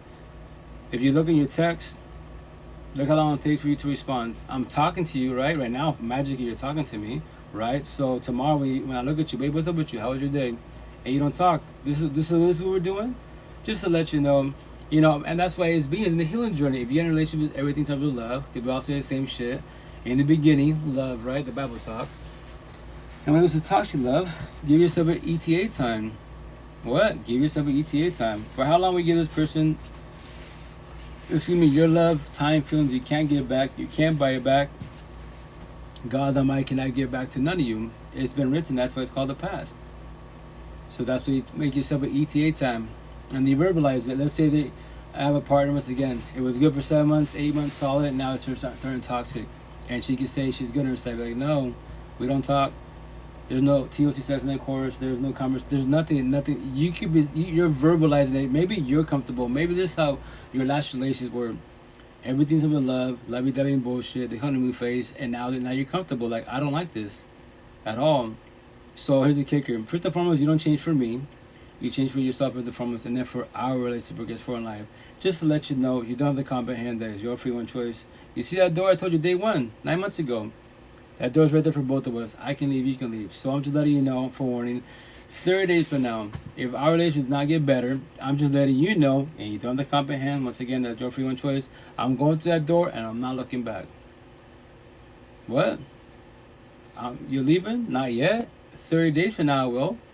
And she can be like, oh yeah, well, they all say, Mexicans say the same shit. You'll come back. Okay, cool, bet, say that. See my neck tattoo, it says SXs. I'm not none of them. I am today, then now the present. And her, once again, she can believe, he'll come back. I won't come back. We can talk about. I'll come back if you want to talk about it. Well, why'd you leave? I told you why I left. It's shit's ending. If this is what your relationship partner, you do love, you offer love 1,000% for 7-8 months, then you're comfortable. Now we don't talk, no texting. We're in the same bed. You're on the phones. Can't do shit. It's all awkward as fuck. Fuck negative energy. Fuck no. Then guess what? Cool. Then the next potential to be after me, tell them the same shit. Just to let you know, I love you. We'll bang like bunny porn stars for 9 months, and that's it. After that, I really don't talk no more. I just chill. I'm comfortable, and that's it. And she's gonna be like, "What I gotta say that for? You don't have to say that. That is your free one choice. But if I was you and you're Mrs. Positive, got a la Buddha, keep it 1,000 day one, so they know what they're getting into. What do you mean? I'm just letting you know that's how I am. It's 9 months, 11. That's after that, just comfortable." Like, I don't want that. Rejection is protection, And that's for everybody out there. That's why I do all these clips every which way and talk about this shit. Because once again, I give all these scenarios. My whole identity. I give all these scenarios to once again to forewarn you. Maybe you haven't dealt with none of this bullshit. Then you're good. You haven't dealt with it. But you don't want to deal with toxicity. Why? Fuck toxicity. Every which way. I'm 3.5 years single. There's a potential I'm talking to. But my situation, like I didn't tell her, me personally wise, I love what I talk about to the fullest. When it comes to relationships, I believe I'm boring on the overall. I'm a homebody, a chill, I don't know. I tell we'll keep talking and vibing. And there's a potential, if it falls to a relationship, we can talk about it. I tell her, but remember this, babe, potential. The door's right there. What? It's there for you and for I can leave, you can leave. If my energy's too strong for you, if you don't like the way I speak, I can handle rejection. I don't need you in my life. I want you in my life. Everybody else, they can't handle rejection because they're codependent. They're scared of a breakup. They're scared. That is everyone's free on choice. Nobody has to stay at all. And that's what I tell everybody as being. If you can't handle rejection, you have a lot of healing to do. A lot of healing to do. No one has to stay. You're ready to get ghosted, and you give your all. And they did, and then they can still walk out whenever they want to, In my 30s, single, because you look at most Christians, and they're all married so young, and that's a beautiful thing. Marriage and relationships and children are God's creation, and it's the most beautiful thing ever, and I cannot wait, and I yearn for it. But let me tell you, I believe God put me in this place to show you, listen, stop putting a time on your life. It's not you, it's me, and there's things I have to work out and do in your life before I can do that. My journey has been my single season. So many of us feel, I talked about this in the waiting season, so many of us feel like it's such a curse. And it's such a blessing because I look back at my life and I made such an idol. I couldn't think straight. My whole identity was in another person. I put everything on that other person. I feel like without it, I would be nothing. I had so much baggage that you're not supposed to put on another person. It's supposed to be with Jesus. Religious talk, which is beautiful, but once again, for everybody out there, especially you queens, do not, after everybody in the kings, do not worry about marriage. Don't worry about it. Oh, what? What? What was that? I don't know what you said. Sorry guys. Anyways, I tell everybody, I got hate kids. I tell all of them and all young kids in marriage don't have this. They don't even have that thought till you're 30, 40 years old. Make sure you're established for yourself. What? As one being, in the physical matrix, nobody in the fucking universe, in these damn bullshit realms, whatever you believe, Anunnaki, starseeds, nobody can beat it at all. All these elites are scared of each other. It's a fucking pyramid scheme. Someone physically in the very top, they have money, power, and fame, right? So all you do is maintain job, money, car, home. Physical matrix. Now about emotional, spiritual. What about your matrix? What? Your mental health. What about that matrix? You can be physically fit, money, power, and fame, right? But you bitch about your fucking mental health. How's that shit working out for you, you know? So wait till you're 30, 40 years old before you have a kid or get married. But if you want it the hard way and follow your faith and join the baby mom, baby father divorce law and fucking wing life, have a kid, get married. Let me know how the shit works out for you. I'm gonna see you for your kids. I do co-parenting, man. You know, it was a blessing in disguise every which way, but now I just pay it forward. Like, yo, make sure you're good for yourself. Make sure you establish every which way before you get to that point. If not, you already doing the big mom, big father divorce club. Try to do co-parenting. If it's too toxic, parallel parenting, or both of them are toxic, they can both give up on the kid, right? And it's just to become Debbie mothers, Debbie fathers. That's their free one choice for everybody out there. So that's why don't worry about these categories. Make sure you're, which I recommend, start your healing journey. The younger the better, and from there, date yourself. Learn to love you, because if you're waiting for the one to come in your life and magically give you all this love, they can. I give love 1,000 to fullest to any potential to be, but I tell you, Queen, all I can offer you is love. Love is the freest shit in the universe. Financial, I got 8 kids, man. What's money, right? I can teach you all about life, but if marriage is too strong, the door's right there. If that is not enough, you can leave whenever you want to. But if you're going through shit in life, we can talk about it as adults. You don't have to. But here's the kicker. If I'm the person you quote unquote love, want to be with, and then I don't trigger you because I'm not my intent, like the mother of a boy, she's the last queen this lifetime, I will never destroy my words. Right? So, if I didn't trigger you, your father triggered you, your ex, the bully, social media, and you come home all bothered as shit, yo, babe, what's up with you? Like, you know, I'm good. You can verbalize, like I used to be like, you say you're good, you're not good. Your energy's not good. You look, you're mad or bitter, hateful type of situation. What happened to you? Who triggered you? Who bothered you? And you know, I respect your boundaries. You don't have to talk about it.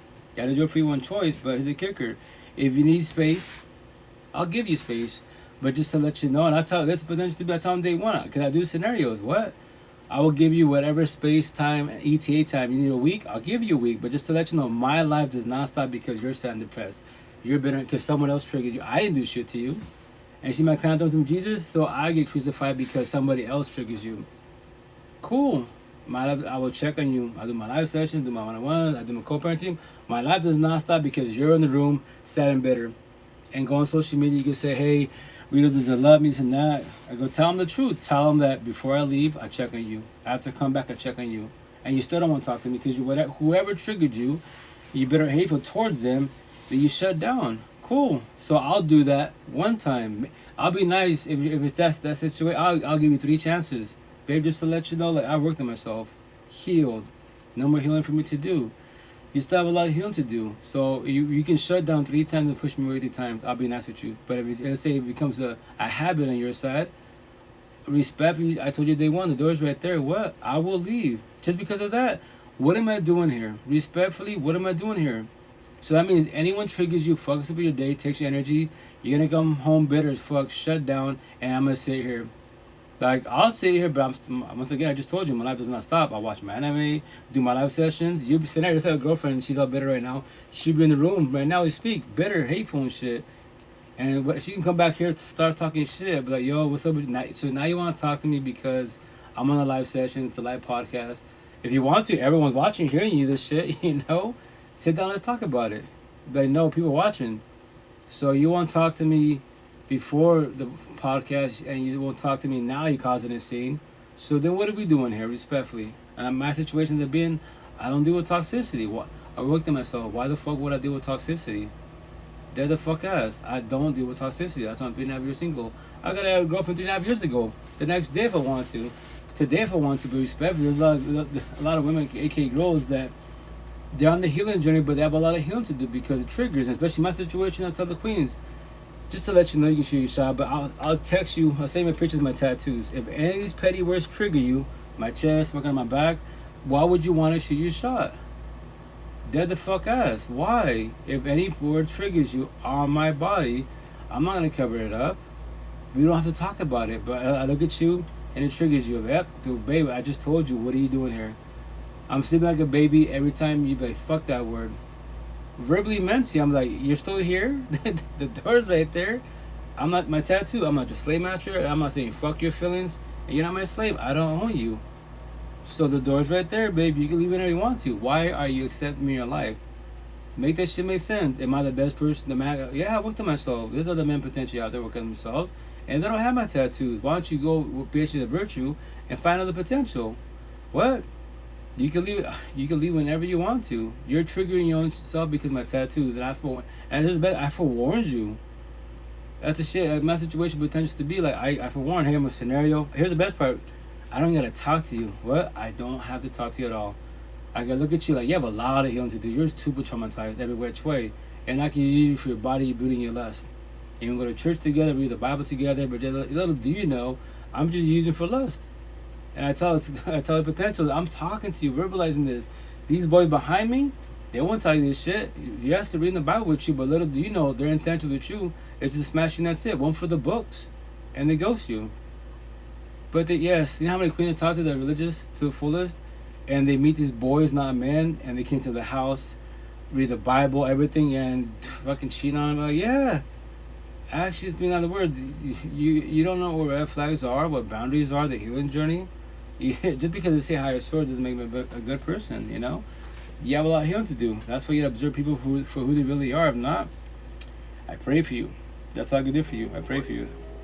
When you have a broken heart, you feel lonely, for example, that's when he's closest. When did you find God? Or when did, rather, God find you? When you were broken, not when you were high, not when you're doing great, not when you were all filled with light and hallelujah, amening. It was when you were in darkness and despair and misery. In your darkest moments is when he found you, guys. Loneliness is just something that is a lie. That's what I say. Coin it today. Matthew 28 verse 20 tells us that I am with you to the ends of the earth. I'm always with you, basically. But what people don't recognize is we've gotten into this culture of equating our feelings to reality. What we feel, we perceive as real. What you feel does not mean it's real. But individualism, the way the world works, trust your heart, follow your feelings, follow your gut. It has groomed us to live this roller coaster lifestyle. When I feel God is near me, then he's near me. When I don't feel like he's near me, then he's not near me. That's very dangerous because that doesn't determine whether or not he's with you. God says, I am with you till the ends of the earth. That's Johnny Chang. He's a beast. Religious talk. I love him. I love the way he speaks. Once again, my situation, I'll mention God here, Allah, Buddha, but I don't respect it. I don't really preach about him for the most part because everybody has their own beliefs. Like I tell people, if you want Johnny Chang, religious talk. Like he says, I'm not Christian, I'm not Catholic, I'm just a follower of Jesus, and that's it. I'll preach about the Bible, I'll teach you about it, I'll elaborate as possible, which is beautiful. I love the way he speaks. Buddha's a beast. I love Buddha, man. Once again, I heard the term named Buddha when I was a little kid, but born as a Catholic. Religious talk, when there's Bible thumpers, right? I'm not supposed to violate. Say I'm born as a Catholic. I can vibe with Christians. I'm not supposed to vibe with Mormons, Jehovah's, spiritual people. I'm not using these terminology because that's all the devil. Starseed, no, that's all the devil. And remember this: your caregivers, your parents, right? Keep it simple. They teach you that because that's your caregivers, right? But when you graduate into the household, which I love this pastor for doing this. Which I don't got the clip somewhere, but I have too many clips on my cell phone. But anyways, he's all like, in life, keep it simple. 18 years old, you graduate, you leave the household, your cup is full. Did you know you can empty your cup and whatever you want to do with your cup? Like anything you vibe with is positive. They say the bully that bullied you told you something, and even though he bullied you, you love the way he said that line, whatever it was, that subject and shit. So all that, add that shit to your cup.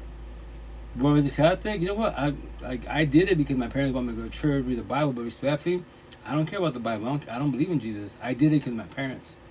Now you leave the household. You can be atheist, Jehovah, whatever you want to be, But that's once again my belief. I tell people, I just buy people in the healing journey. Whatever you claim to be, whatever your category is, you can be a spiritual, religious, atheist. You can say you're an alien from planet ET. Cool, I'm happy for you, but can you teach me about life? What? Why? That's all I care about. If you're in the healing journey, you got my attention. I'm gonna ask you, when did you start it? Do you have a real support team? What do you say to yourself? What do you mean? Are you still in the healing journey, or the awakening journey, woke? You can. A lot of people want to believe they're woke. I'm like, cool. You can say you're woke, but how you in a toxic relationship? How do you bicker about religion and shit, but you say you're woke? If Jesus was woke, Muhammad was woke, and Buddha was woke, the spiritual leaders, and you realize that you're woke, quote unquote, my face tattoo woke. If I'm not bitter about the subjects and you are, then why? Make that make sense. You know, you can say awakened, not woke. What's the number one? How you doing? How's it going? And I say respectfully. That's why, once again, like higher source, the emotional, and the spiritual, always by your side. Oh, hey, what's up, Mr. Toxic? How you doing? How's it going? By your side. Physically wise, you know, you can check on them every which way. Hey, fan, how you? Oh, I'm doing good, Queen. How you doing? How's the hubby? How's baby doing? You know, and that's for everybody out there. Because breakups hurt initially because why? You and I cannot get or buy back what God Almighty can. The what?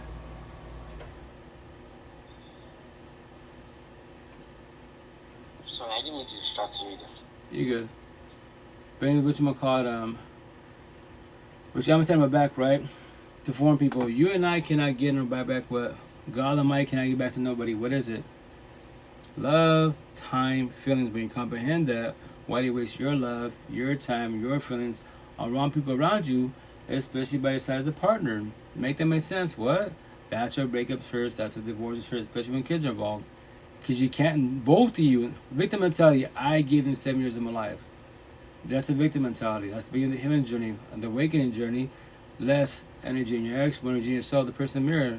We gave each other 7 years of life. We gave each other 2 years of our life. There you go.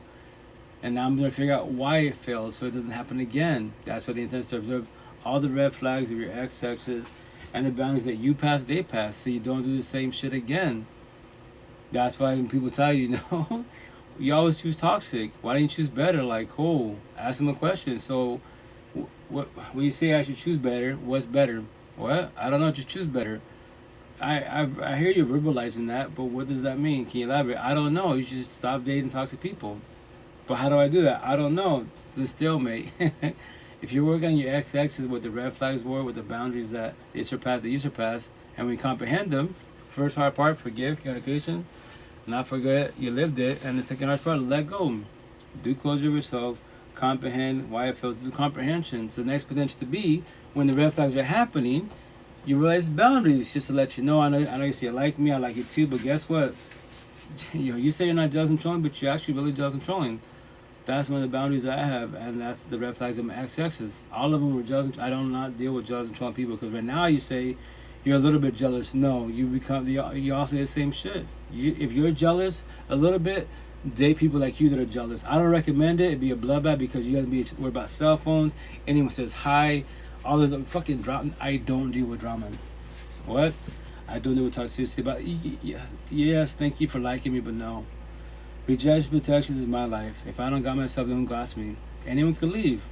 That's your free one choice. But at least when you leave, I still love myself. Every which way I'm blessed. That's why I tell people who out there, like, if people make you feel good, whatever people are to you, right? And then man-made bullshit makes you feel good, whatever man-made thing, church, tattoos, cars, whatever, I'm going to turn my back. So if people make you feel good, if man-made bullshit makes you feel good, why can't you make yourself feel good? Make them make sense. And what's the answer? Codependency. You need validation from people. You need validation from your job, from your tattoos, from your car. So you can't do it for yourself? That's welcome to codependency. And remember this, in life you will lose everything in life. Literally, people, your job, money, everything, because of a bad situation. You were doing so good. Why do you think it's an emotional roller coaster ride? You do so good, everything's balanced out, and all of a sudden something happens tragic wise in your life, and you lose all your money, you lose everything. Like, why every time I'm doing good, I'm finally gonna make it, and I fucking lose everything? Because it's energy first and foremost. Second of all, is the people we have around us, surrounded, especially by side of partners. That's why. And once again, this is the Johnny Chang. Religious talk. He's a beast. I love Johnny Chang. Cheated because she's not thankful for my flowers, and I'm like, your heart is already cheating long before. I cheated because she's not thankful for my flowers, and I'm like, your heart is already cheating long before you actually physically do it. What do you think people get wrong about the idea of heart posture? They tie heart posture to actions and external things. You can hide behind your actions. You can't hide behind your intentions. Your actions can look holy. Anybody can do that. The Pharisees, for example, they would go to Jesus and be like, call him master, rabbi, but in their hearts, they wanted to get him. They wanted to hurt him. They wanted to tie him up. They wanted to do all these evil things to him. We as humans, we tend to like have this standard that, oh, if they're just outwardly good people, then most likely inwardly they're good people too.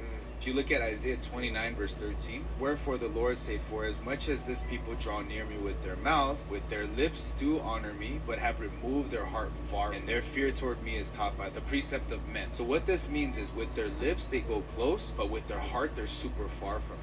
So an example of this would be passive aggressiveness. They think that you're stupid, like you can't see their heart posture that they're angry. And then they'll play behind that. I never said that, but in their hearts it's like screaming that. You know what I'm saying? It's the same. It's like when people weaponize. Like I mentored a couple before, and the guy was like straight up cheating on his girl. And then he's like, but what? I would get her flowers. I would, and I'm just like, flowers does not like negate the cheating, And it's like, yeah, but I spent my own money. And he was like trying so hard to be like, my actions show that. And I cheated because she's not thankful for my flowers. And I'm like, your heart is already cheating long before you actually physically do it. It's an intentional thing. That's why Jesus says, if you lust after a woman, you've already committed adultery. He's talking about heart posture. Because according to actions, the Pharisees would have been great. They would have looked amazing. But outwardly, yes, inwardly, they were literally like filled with dead men bones, as Jesus says. So, yeah.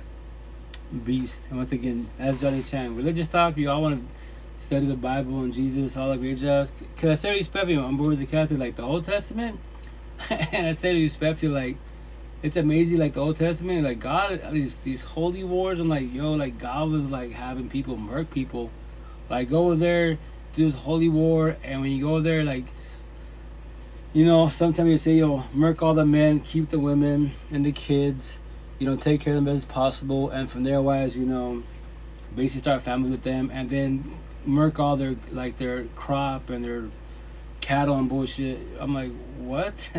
And once again, when you read communication, when you talk is communication, like the Queens all the time on one-on-ones. He's not listening to me. Queen, just to let you know, you don't comprehend this. I was him. He's hearing, he's listening and watching, observing, studying you. He's not comprehending. Hey, everyone preaches about communication. That's only half this shit. Why do you think, Queen, you two bicker about the exact same subject, word for fucking word? Because you know what you're talking about. A, communication. B, comprehension. He's only doing A. You're talking to a fucking wall. I was him. See, once again, he's not comprehending you. So that's the shit. That's why before the physical cheating, everything starts with emotion cheating. I'm going to tell you this, Arm. Stop selling dreams somewhere. And then, emotion cheating. What does that mean? Exactly. What does it mean? Everything starts with emotion cheating. That's why it's being before you get involved in relationships, especially on the male side. Like, if you can't control your lust, you can't do monogamy, A and B at all. You have a lot of healing to do. What? Nothing's wrong with looking. You want to test your lust? So simple. Go to the gym therapy. The Queen show everything typically, right? Go to the fucking bikini barista stands. Go to the beaches. All the OnlyFans, all the lust in the universe. If you're staring at every female and male, whatever you're into, like you're never seen a man and woman in your fucking life, your emotions, you can't control your fucking lust. Stop off from monogamy. You're always gonna cheat because your eyes are bigger than your mouth. You usually fall to lust because why? What's the answer? Like these boys in these platforms, they'd be like, Top G and all them, make it cheat because biology. In the Bible it says King David and Solomon did it. And then because I have money, power, and fame, no, fuck your excuses. The answer is what? No self-will. That's the answer. If you can cheat, your girlfriend can cheat too. No, fuck that. No, why? Why am I cheating with narcissist and double standard every which way? Ace Senko Super Saiyan. That's funny. Yo, what's up? What's up? Hey, how you doing? How's it going? And I say respect for you guys. You're not going. That's the shit for everybody out there. That's why you queens out there, when you catch your man emotionally cheating in front of your face, they fucking won. What are you choosing? What are you doing? Sit there? Well, that's what men do. Say that. If they emotionally cheat in front of your face and you're the housewife, he's gonna have the work wife. If I party and kick it, I got the club wife, house party wife, bar. I got wives everywhere. What does everybody do in toxic ass relationships? Respectfully, we play the role in software. Boo hoo me. My girlfriend doesn't talk to me. My boyfriend doesn't talk to me. Cool. A and B. The intensity out to your partner, but sometimes we can't talk to our partner, especially more you queens to the male side, because us men are not taught to have these conversations. Show me any man on these platforms that's doing what I'm doing. You got spiritual guys, cool. You got the religious guys, cool. But they're doing deep conversations. Not many of us out there. Not many. They'll touch it. No, I fucking dedicate my life to it. Especially what I'm saying. Like I used to say like 3 years ago, I'm here for everybody. Respect. I'm on here for the queens. The men that actually reach out, we can talk about which like 0.01%, which ain't shit. All these platforms, all my one-on-ones, 99.9% of my followers are queens, women, single mothers. They're interested about my in Seattle, I'm famous with my tattoos. All an attention getter. I'm not saying everyone in Seattle has tattoos. A lot of people have tattoos. Even people with fucking beautiful sleeves, decked the fuck out. They be like, damn, I love my tattoos. But man, like your tattoos, it's amazing how you have words and like, are there like notes? Like, yeah, it's the healing journey. It's amazing, you know, and that's the shit. That's why I say all this bullshit. Yo, when your partner starts emotion cheating, what are you choosing? What are you doing? Stay quiet? Or will you realize boundaries? And remember, here's the kick, you realize boundaries just to let you know they don't have to respect your boundaries. If they don't, what are you choosing? What are you doing? To sit there and entertain? Give them chances? Or, I love you, babe, but I'm myself more. What? I'm selfish in a positive matter. It's my life. So I gotta go. Just because of that? If your emotion cheating in front of my face, I don't give a shit if you look at a girl, but you're staring, you're gawking. You cannot control your lust. You know, stop selling dreams. You sold me a dream, but guess what? I've been in the healing journey. I know about this shit. So I gotta walk away. What? I'm choosing myself in that chick. This is my life. There it is, that's beautiful, you know?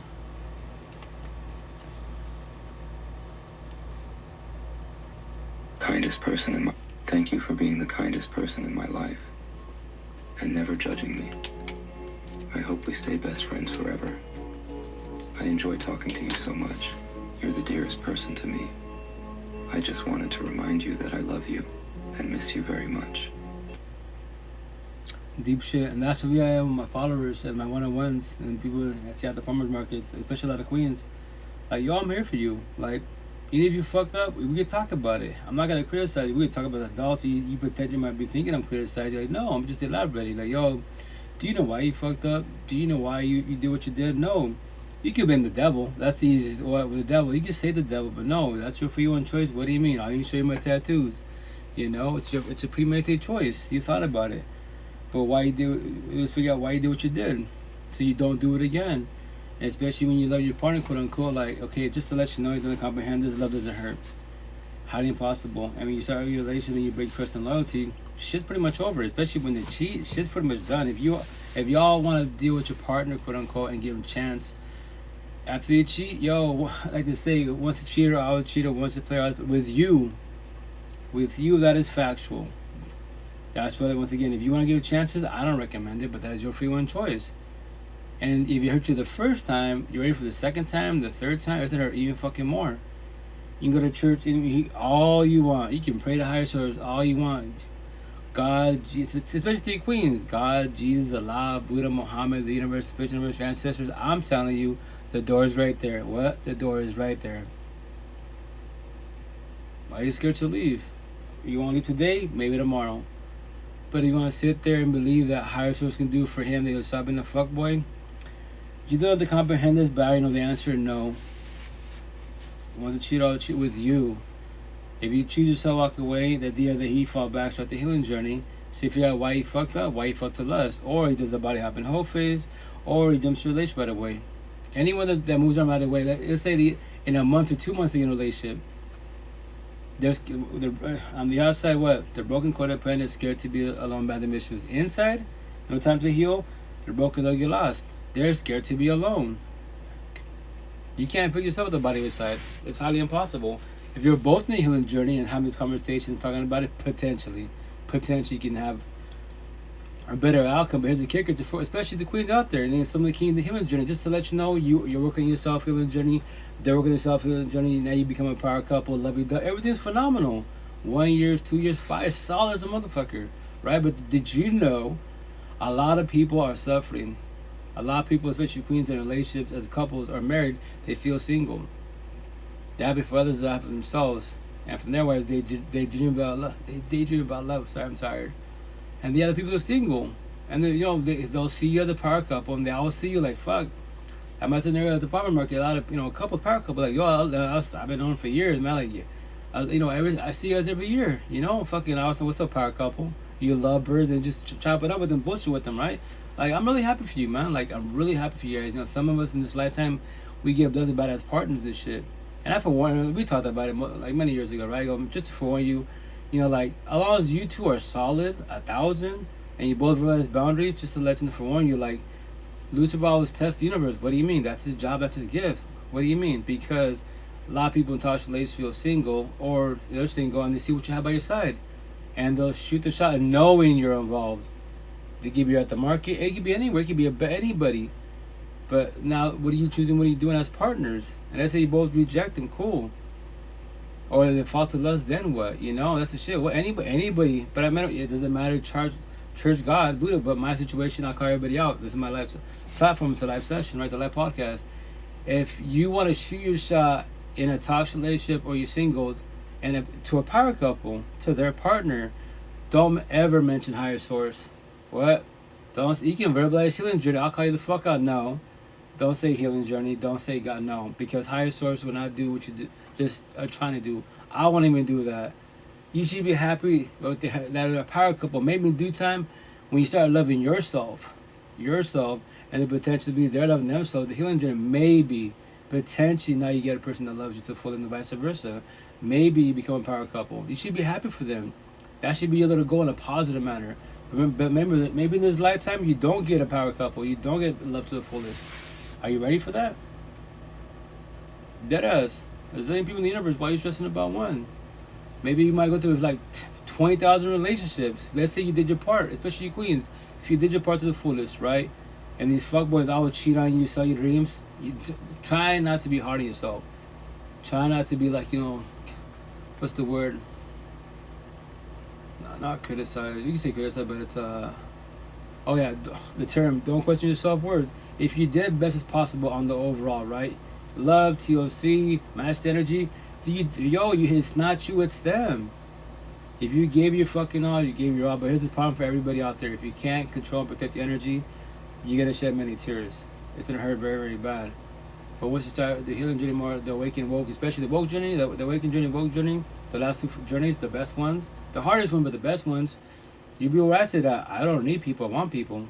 I tell potentials day one, babe, potential to be, you set a door for both of us, I can leave, you can leave.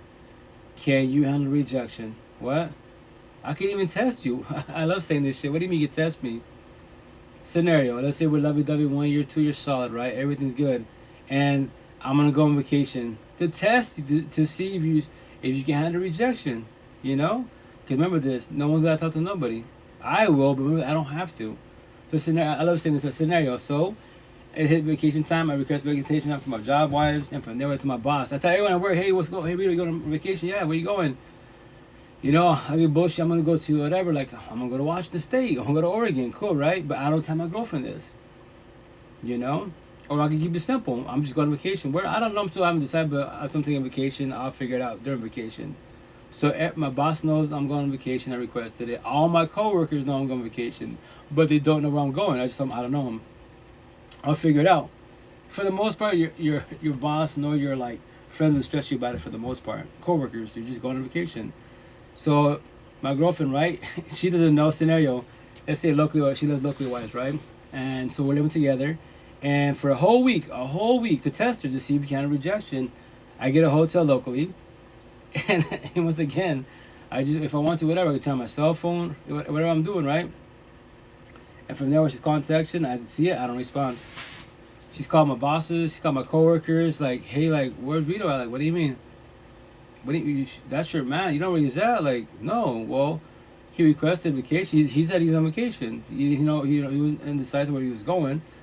But you're his girlfriend. You don't know where he's at. No, you didn't know he was on vacation. I didn't even know. He didn't tell me nothing.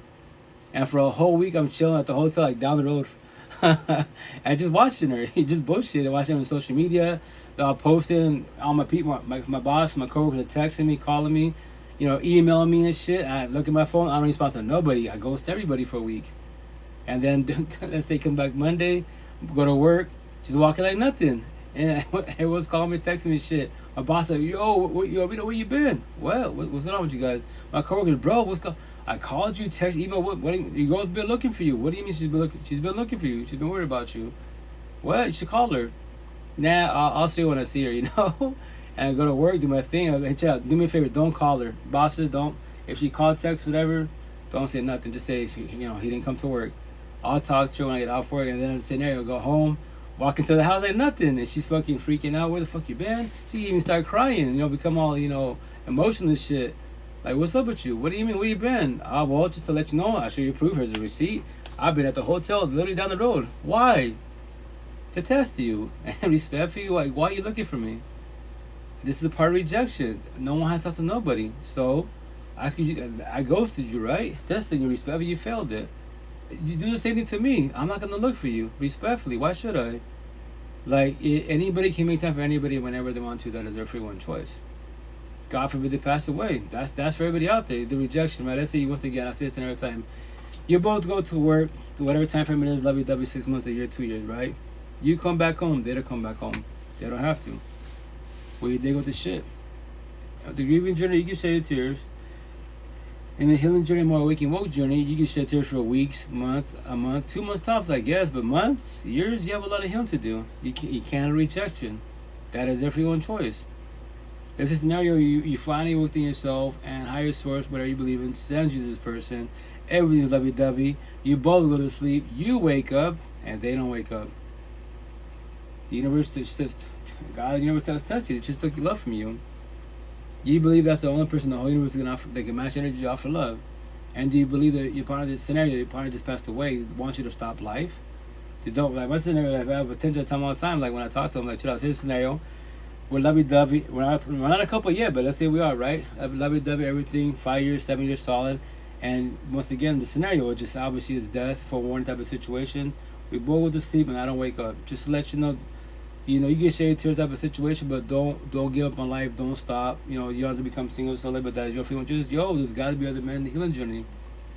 Maybe like spirituality talk, and the next lifetime we see each other, when they become reincarnated, and the afterlife. I'll say those terms because that's and I say respectfully now.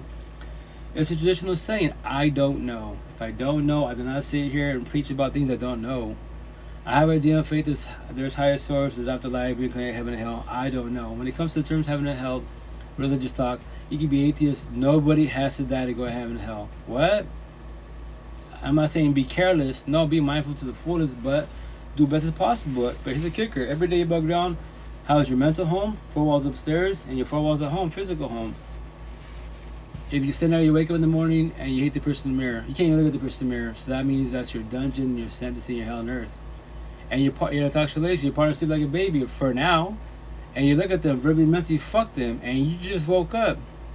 So until that, once again, that's your dungeon, you're set in hell on earth. And let's say you leave the matrix, leave your household, go into the matrix. You love your job, you love your coworkers, you love church, therapy, whatever. Yeah, but then when you go in your day and it comes to evening time, you gotta get off work, whatever you're doing, and you get in your car, you're driving home.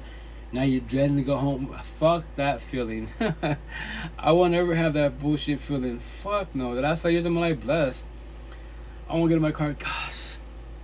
I gotta sigh. Excuse me. Fuck. I gotta deal with Maria. I gotta deal with Joanne. The fuck I do? I'm not doing nobody. That's my free one choice. Nobody has to do with nobody. But if you're like, and you're driving home, and you like, my overman, so get home, sit in the parking lot. 5 minutes, 10 minutes, an hour, like fuck. It's shit's over, and that's your dungeon, your sentence, your hell on earth, and you're not physically dead. But no one has to die to go to heaven and hell. Every day above ground, you're living this shit. Literally living this shit. How your mental home, your 4 walls upstairs, and your physical home. Is it heaven or is it hell? Straight to the point, Let me play one more clip, guys, and I gotta get out here with my daughter's car.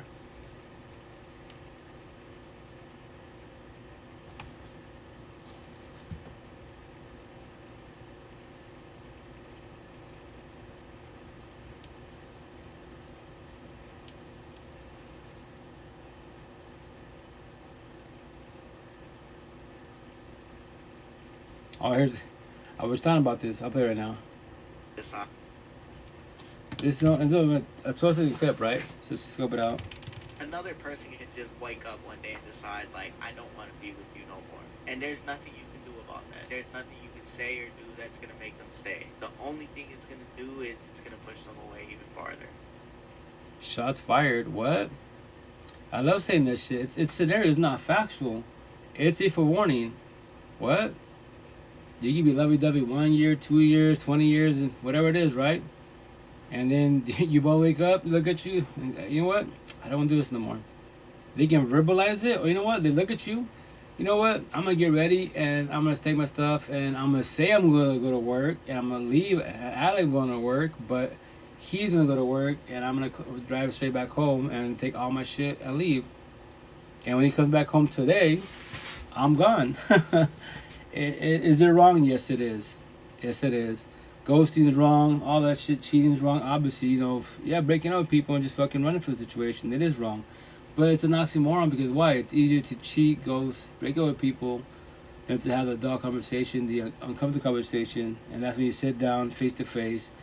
Because I get the concept because why? You know, let's say you hurt your partner's feelings, and they love you to the fullest. You know they're gonna shed tears, potentially become dramatical. I say respectful when I say that term, and they start bawling, hanging on to you like they won't let you go type of situation.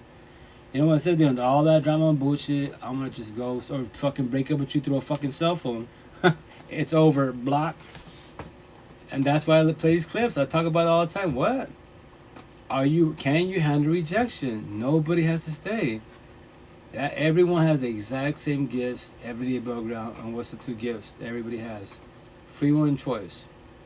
Everybody, the big word all, everyone's the exact same. Free will and choice. Two same gifts.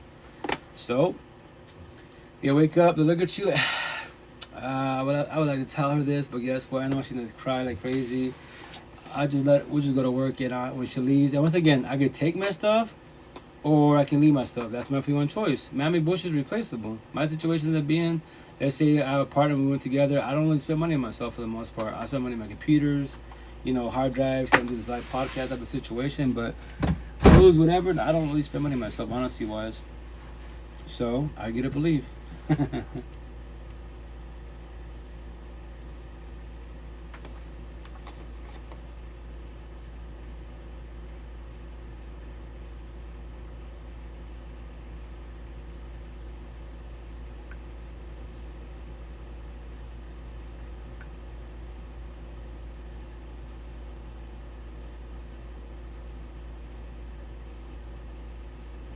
Because they don't.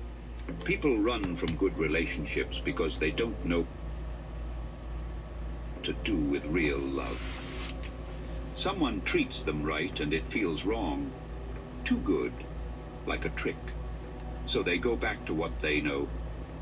Someone who ignores them, disappoints them, makes them work for basic respect. Because that's what love looked like growing up. That's what feels normal. When someone actually shows up consistently, actually cares, actually chooses them, they panic. They find reasons why it won't work. They create problems that don't exist. They push away the person who's good for them. Then they end up with someone who treats them like they're not enough. And it hurts, but at least it's familiar. At least they know this story. It's not that they want to be treated badly. They just don't believe they deserve anything better. So they choose what confirms what they already believe about themselves. Factual. And that's the shit. That's what I preach about my tattoos, right? Toxic. Small letters, love is consistent. Bigger letters, toxic love is inconsistent. Anyone that says all my exes are, what do they say? All my exes are toxic, all my exes are crazy. You know why? Because you're toxic and you're crazy. Because all you know is what? Toxic love, broken, codependent relationships. That's all you fucking know. You don't know what love is. If you knew what, that's what I was saying to everybody out there. Like, do you know what love is? Do you comprehend what love is? If you knew what it was, I promise you 1,000 of my tattoos, you will not stay in toxic love, broken, codependent relationship for too long. You know the door's right there. You would love it. You would walk away whenever you want to. And you know that, yes, it would hurt their feelings, but guess what? They're hurting your feelings. So you're matching energy. You don't deal with toxicity at all. But the downfall when you use toxic love, the day that, and that's why I tell everybody, like, especially a lot of queens, you know, some kings too, right? They'd be like, I want love, I want relationships. I'm like, you can verbalize it all you want. You can, especially social media, man. Anybody can make positive posts. God, religion, Buddha, crystals, sage, astrology. When you respect and say this, you queens that have all these beautiful tattoos. My tattoos are just words. You queens have it's exotic. It's fucking, you know, it's sex appeal and shit, right? I love like the spirituality. It was like just beautiful, beautiful tattoos, cosmetics is beautiful, body, everything. The downfall is, I see through all that. Like, yeah, cosmetic, you're beautiful, but inside you're broken like a lost. You might be in the healing journey, but look at this.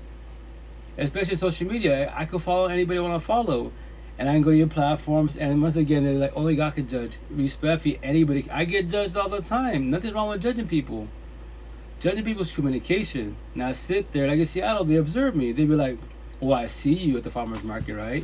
Before you spoke, I'll be a little cautious with you, right? Because obviously, brown person, I look like a statistic with tattoos, right? But then when I hear you speak to people, you speak to everybody. You care about everybody. Why? I'm like, because a lot of us are traumatized. A lot of us wear the mask, smiles, but behind it we dying and crying. And we say we're okay, but we're not okay. We smile, bullshit, crack jokes, but I can see through all. I used to be like them. I know that smile is fake. I know that laughing is fake. They're just doing it just to, you know, throw a front, quote unquote. But inside, can remember this. What I say, your eyes is the door to your soul. What? Yeah, so a lot of people, when you lock eyes, they get scared.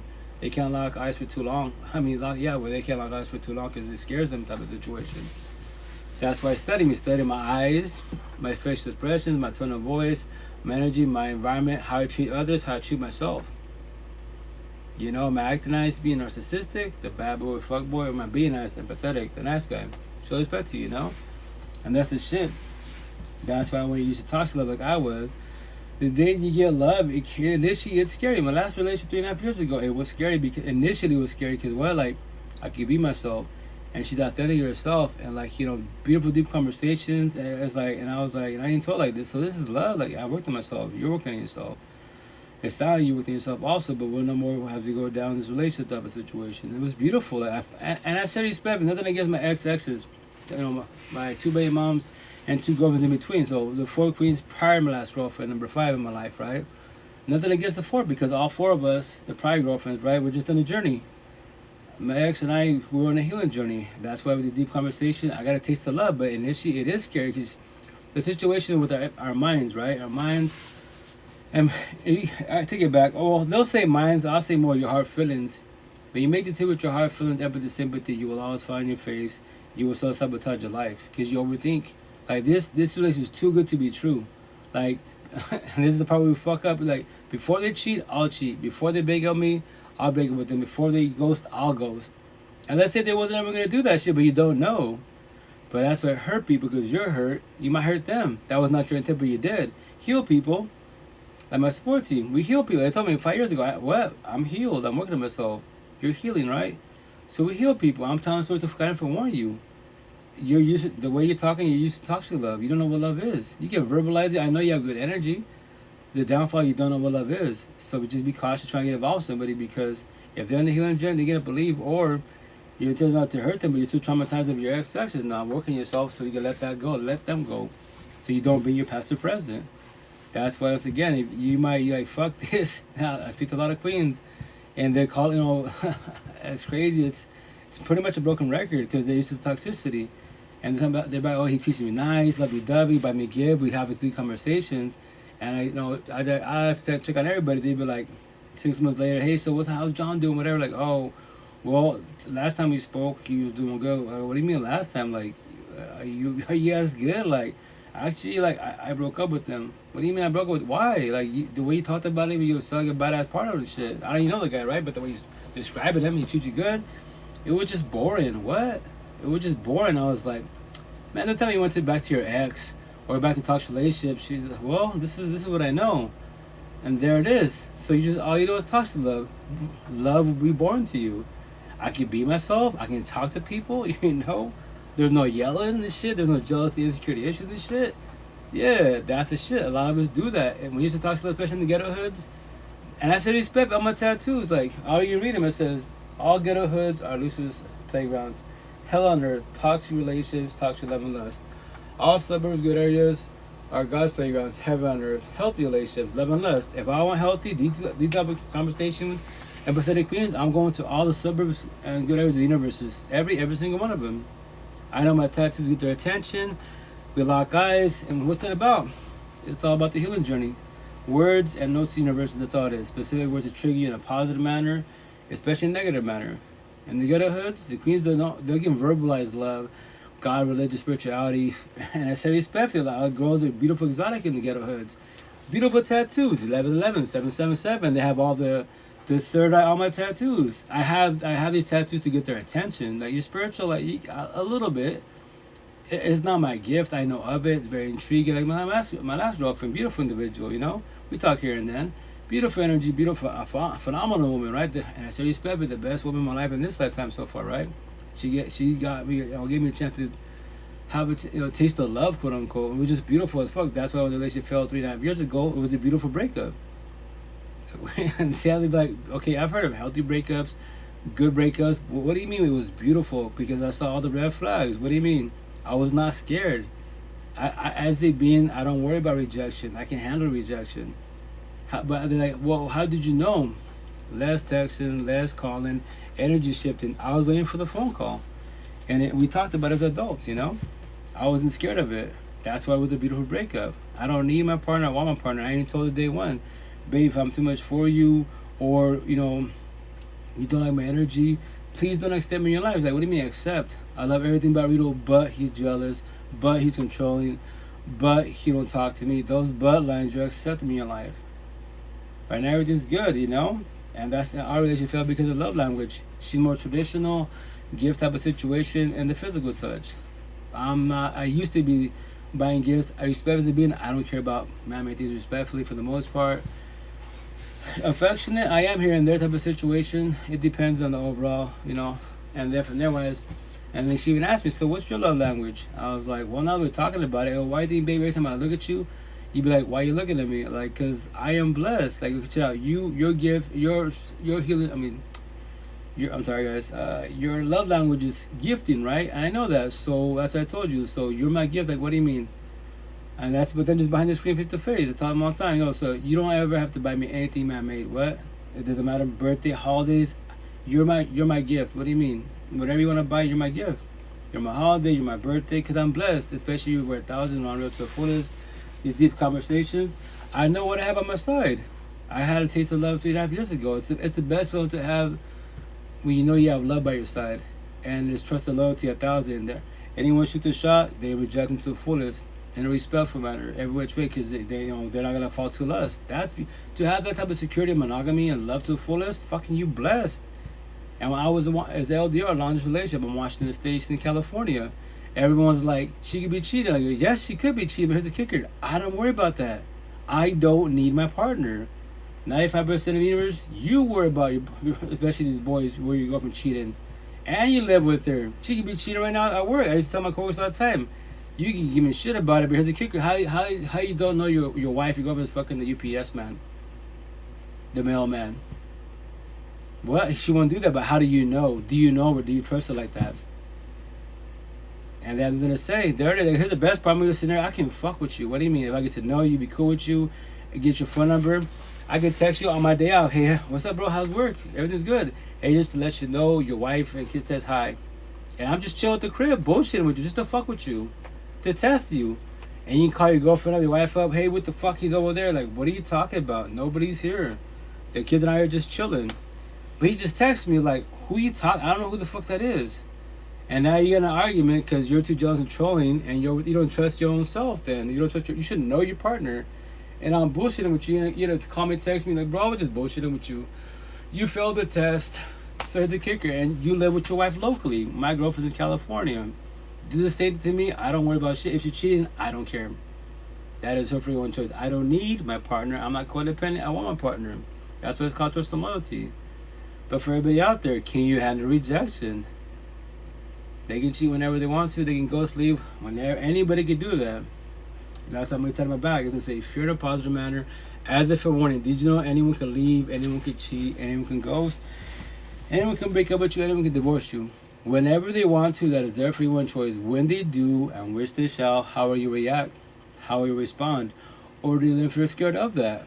What? Shots fired. That's me tied on my back. Eventually make shirts and hoodies. And the best part, when I start making my shirts and hoodies again, my tattoos, these words, I don't gotta open my mouth. My words do the talking. And it trigger a lot of people, especially the fuck boys and fuck girls. All the like guys met tattoo all circles. Boys and girls too narcissistic. All those zombies as addiction, like that saying. To hype up the boys, I'm making sure that says, probably to keep it. It's two ways to do it: a traditional way or keep it in sequence. If I do traditional, it'll say that kings, you cannot turn a hoe into a housewife. And when the guys see it, oh fuck yeah, it's true, right? And then period, and the bottom is gonna say queens, you cannot turn a man hoe into a house husband.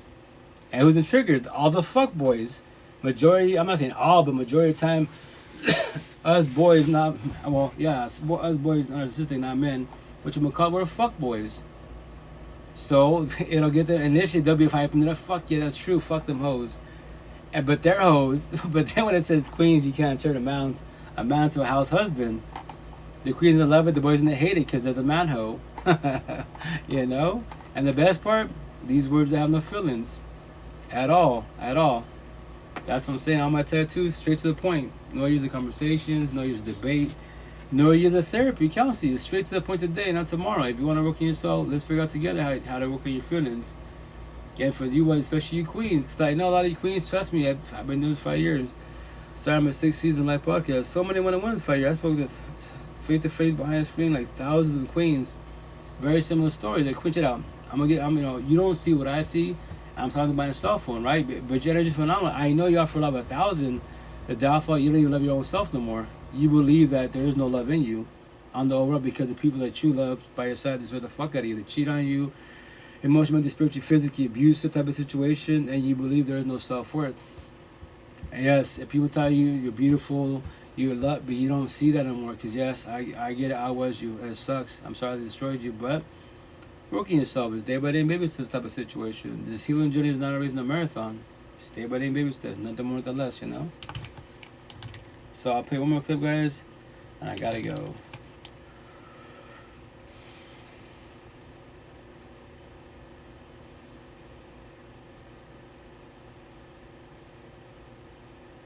But once again, back to that clip really fast.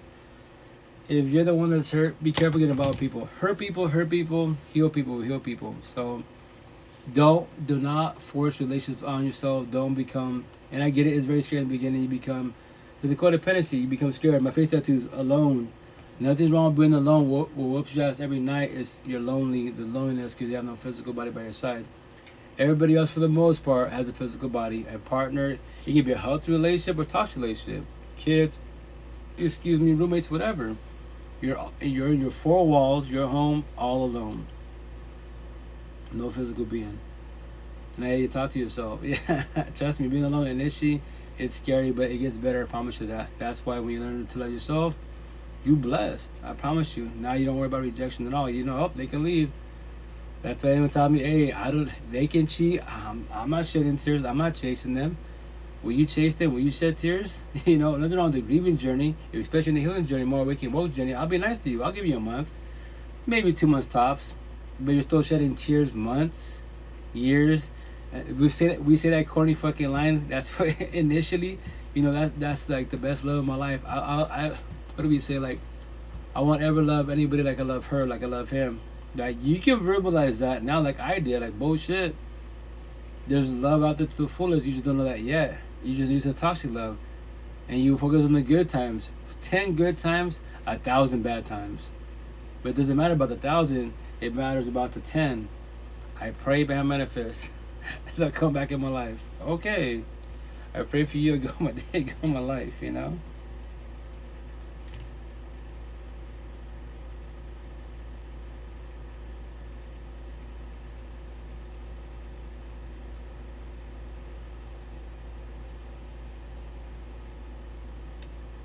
Worse. Me. Who handles breakups worse? Men or women? I say men definitely handle it worse because we don't really factor in the effect that it had on us. Like, we be feeling like, okay, the relationship over with, we can just go to the club, get on these hoes, and and be right back in the game. You see what I'm saying? But that relationship, it really and truly did a lot of damage to us, and we don't really see it until we get into the next relationship and we damaging her because we didn't heal from what we just left. So I think men don't really take the time to really take in everything that went wrong in a relationship and actually work toward it. But women, they sit in it. They think about it. It eats at them. They figure out what they did wrong. And they typically, again, we talking to the mature, typically don't repeat that mistake again for the mature women. Facts, 1,000.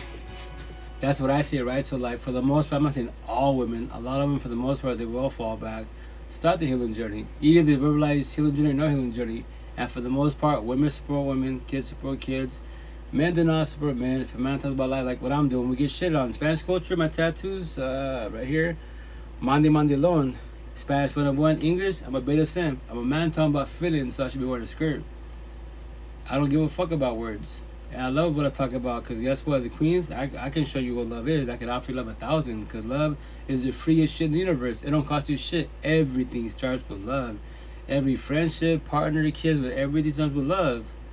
And then when the sparks are ending, y'all start bumping heads. Now they pass out massive boundaries. You know, the red flags are happening. Now it's going on toxic love. Everything starts with love initially. Then it goes to toxic love. So, whatchamacallit,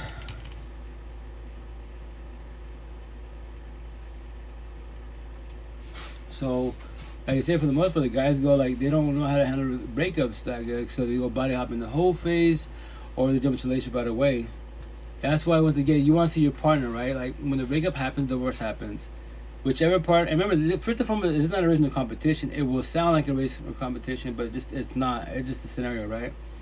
The partner that falls back, typically 9 times out of 10, is the queens. They fall back, start the healing journey. They try to figure this out why it failed. Us men keep on narcissistic. We're not taught about feelings conversation. So we typically, what do? The body hop in whole phase or jump into a relationship right away. Okay, we took no time to heal at all. That's why I tell the queens all the time, I know you don't feel like you're doing good. And once again, it's not no reason competition. Yes, he moved on. Yes, he has an ego, but here's the kicker. For one, my neck tattoo it says XX's. You're the X now, right? And the X is prior. He took no time to heal. Right now, there's social media putting that shit in your face. They could be 50 in front of your face, laughing at you and shit. Obviously, right now, she's brainwashed, right? And that, you know, that you're the bad person type of situation. And that's why she's laughing at you. She does not know this yet. But she, like, you got destroyed, queen? She don't get more destroyed than you are. She doesn't know this yet. What do you mean? Your ex, that boy did not take no time to heal. All that trauma and baggage goes to her. You know what? Isn't hurt her every which way. She does not know that yet. So that's why you stay strong. Like my supporter told me 5 years ago, you stay strong and don't give up. Don't leave yet. So, stick to the situation. It'll fall back in your place. I promise you that. You just don't know that yet. He was a teammate when I was going. And that's the shit. That's why my tattoo 1,000 she'll give you 1,000 chances, right? And 1,000 chances, it could be whatever time frame. A year, 2 years, 20 years, right? But once again, I say all the time because I was him, the always myself, right? She give 1,000 chances, not 1,001. So emotionally, spiritually, physically, she would check the fuck out. And it doesn't matter how she leaves you. She can ghost on you, divorce you, leave you, cheat on you. It doesn't matter. And all those times you made her cry, all the time y'all bumped heads in this conversation, you lay in the same fucking bed, and like I used to do, and she's crying. I'm just like, yo, like, get over the situation. And I would sleep like a baby, not giving a shit, respectfully. Like, you still stuck on that? The conversation's been over, man. Because why? I'm not comprehending where she's coming from. I'm doing communication. So now, once again, she'll give you 1,000 chances, like myself 5 years ago. 7 years deep, she's gave me 7 years. And after that, she walked from my tattoo, May 3rd to 20. 5 years ago, she walked out. And when you're stuck on trombones, she'll come back. She's mad at me for now. Right? And then when she doesn't come back, oh shit, this is for real. It's happening. They're breaking the trombone. And it hurts. And that's why I say, yo, I tell these boys, you become what? You will become her. And you don't do what I did. The victim mentality. Fuck her, all this. She's a narcissist. No. Now tag you're it. Now you're gonna be shedding tears. Like I even told her, like, I'll be bawling in my shed, bawling like a bitch, right? We're doing co-parenting. And one time she walked in on me and I was just bawling like a bitch, just fucking bawling, And she's like, she walks into me, she shed her little tears, right? And I was like, don't cry. She's like, I go, nah, don't. She's like, all 7 years you made me cry. You just better going through it now. How does it feel? I'm not trying to be mean to you. No, it's cool. I go, no, let me sit in this shit. I apologize. I'm better do my healing journey. I would figure this shit out. And when I figured this shit out, I know the answer. We're talking about it, you know. And we already had the conversation. Like, yo, how my tattoo, but the best tattoo, like, my collarbone. Actually, more, I told her, I love you for leaving me. What? I love all my tattoos, but for Spanish, that's my best one for me personally. Which is why I do love her for leaving me. In this lifetime, I was 39 then. 18 I just turned 44. The last 5 years of my life, blessed. I won't ever hurt a queen with my words. The truth, yes, I'll tell you the truth, you know. But as far as like to have you as my girlfriend, right, a potential partnership, and bully you and bullshit, because these words cut deeper than a fucking knife. That's why the worst people you destroy with your words too. Your partners, especially your kids. How can I say I love God, Jesus, Allah, Buddha, Muhammad, the universe, the spirit of my ancestors, but I call my girlfriend a bitch? Her and I bumping heads, react to abuse, my kids get involved, cuss the kids out. So I love my kids, I love my partner, but I'm cussing the fuck out. But I love higher source. Make this shit make sense. No. That's called toxic love. But once again, as men, we're not taught to have these conversations.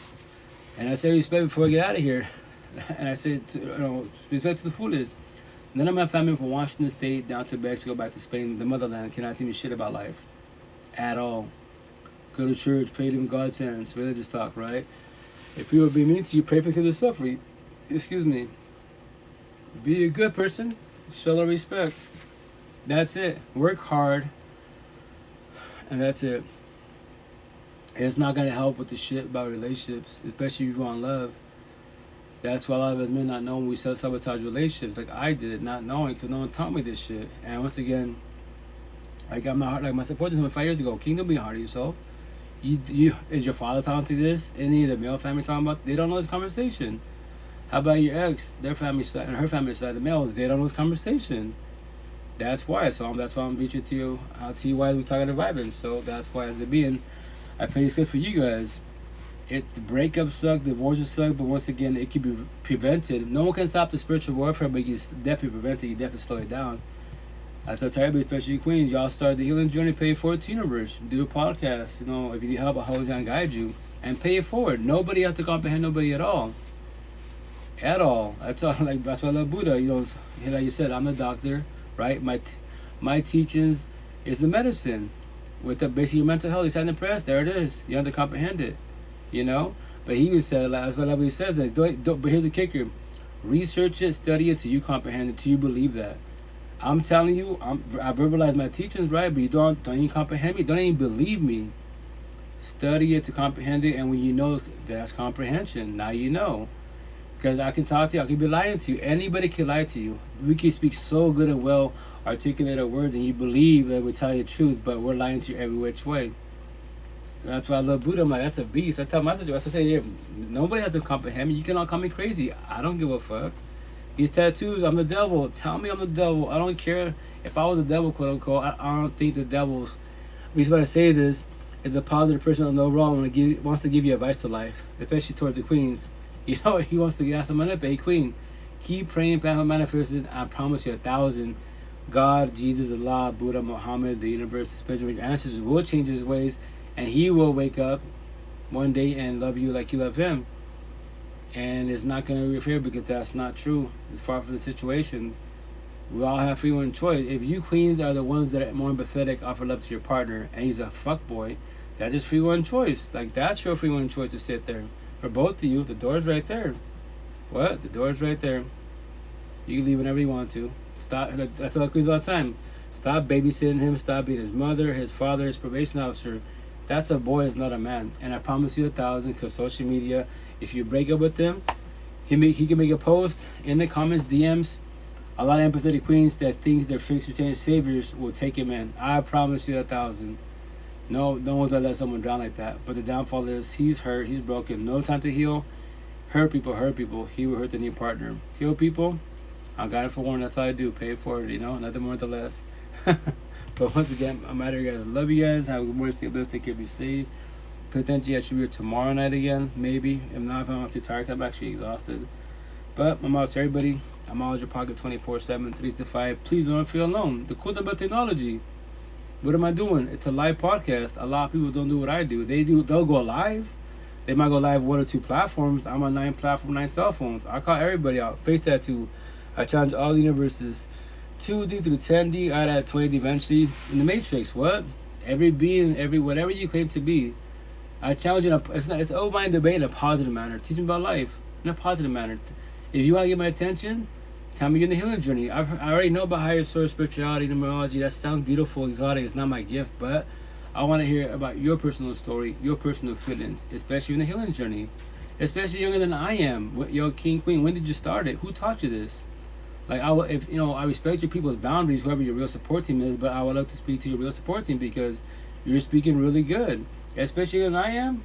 Like, once again, before we get out of here, Nazir, I met him on Bigo and now on IG, right? I believe, don't quote me now, he just turned 20. I met him when he was 17 and a half. And I was like, his father taught him, his grandmother taught him. So respectfully, you know, respect to his grandmother. You know, Shorty passed away. Hey, what's up, babe? How you doing, Queen?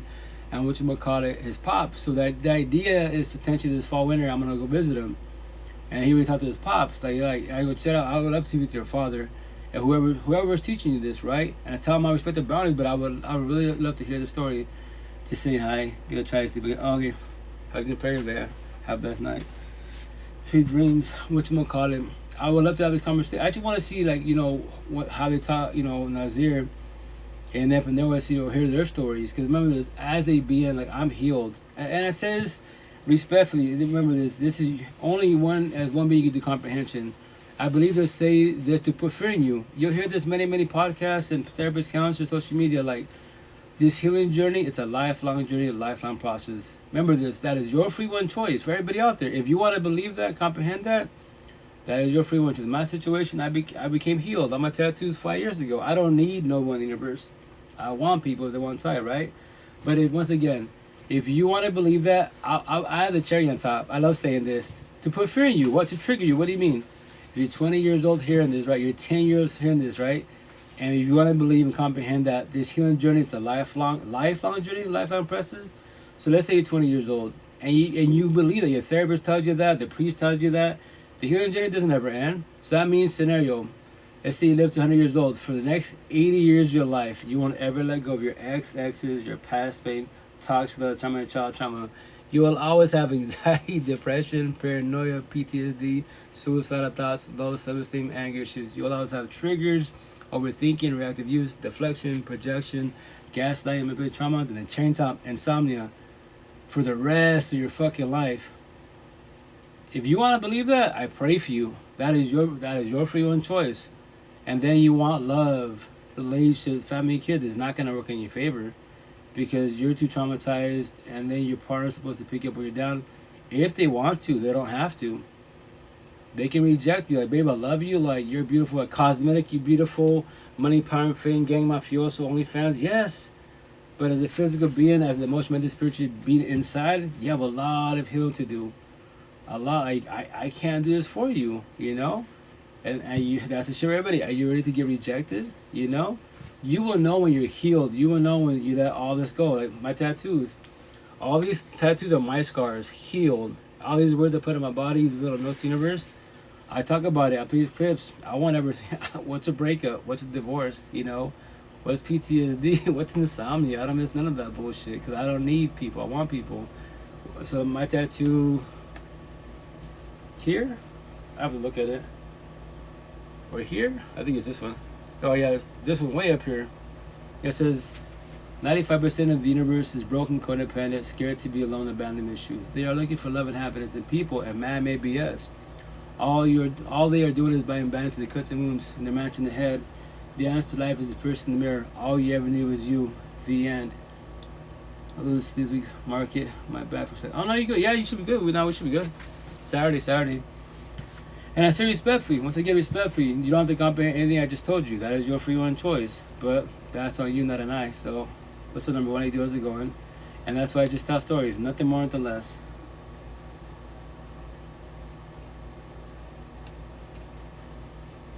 What's up, number one? What's going on? How you doing?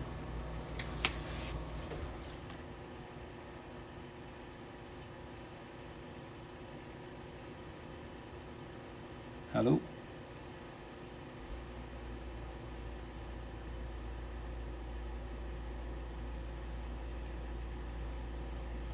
Anyways, guys, howdies. But you guys have a night. Take you safe. I'm always your plug at 24/7 Might see you tomorrow night. I don't know if I'm not too exhausted. And the cool thing is, it's a live podcast. So eventually, when I catch up myself, I did maybe like, I don't know, don't quote me now, like in the last couple of weeks, like 20 or 30 episodes on Spotify, YouTube, Coach Rito.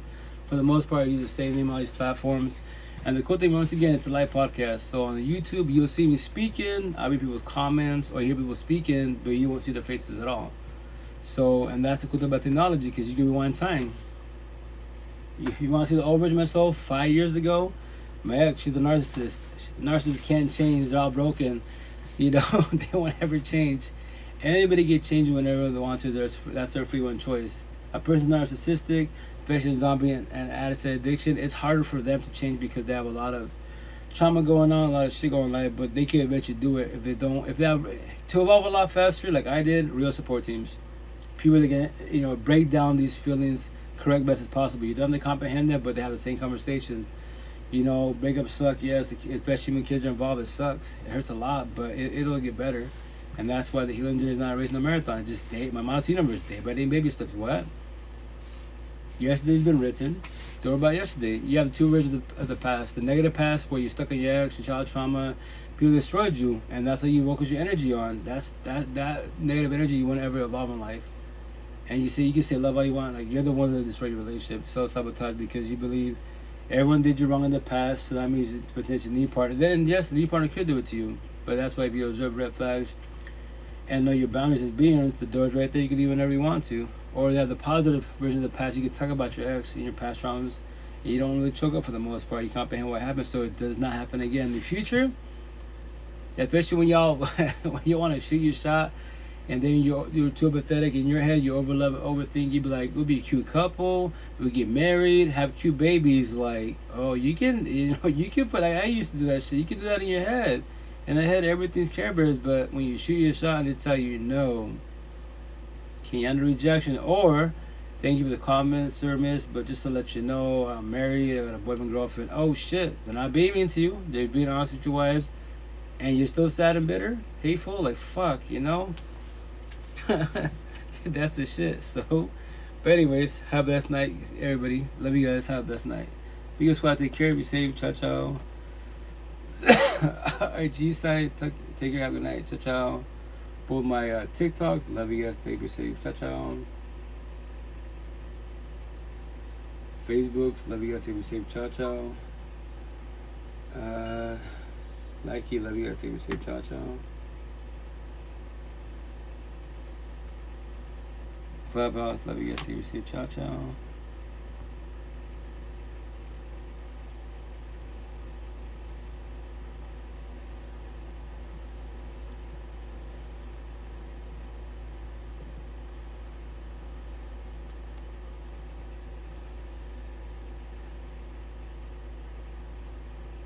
And Twitch, love you guys. Be safe. Ciao, ciao.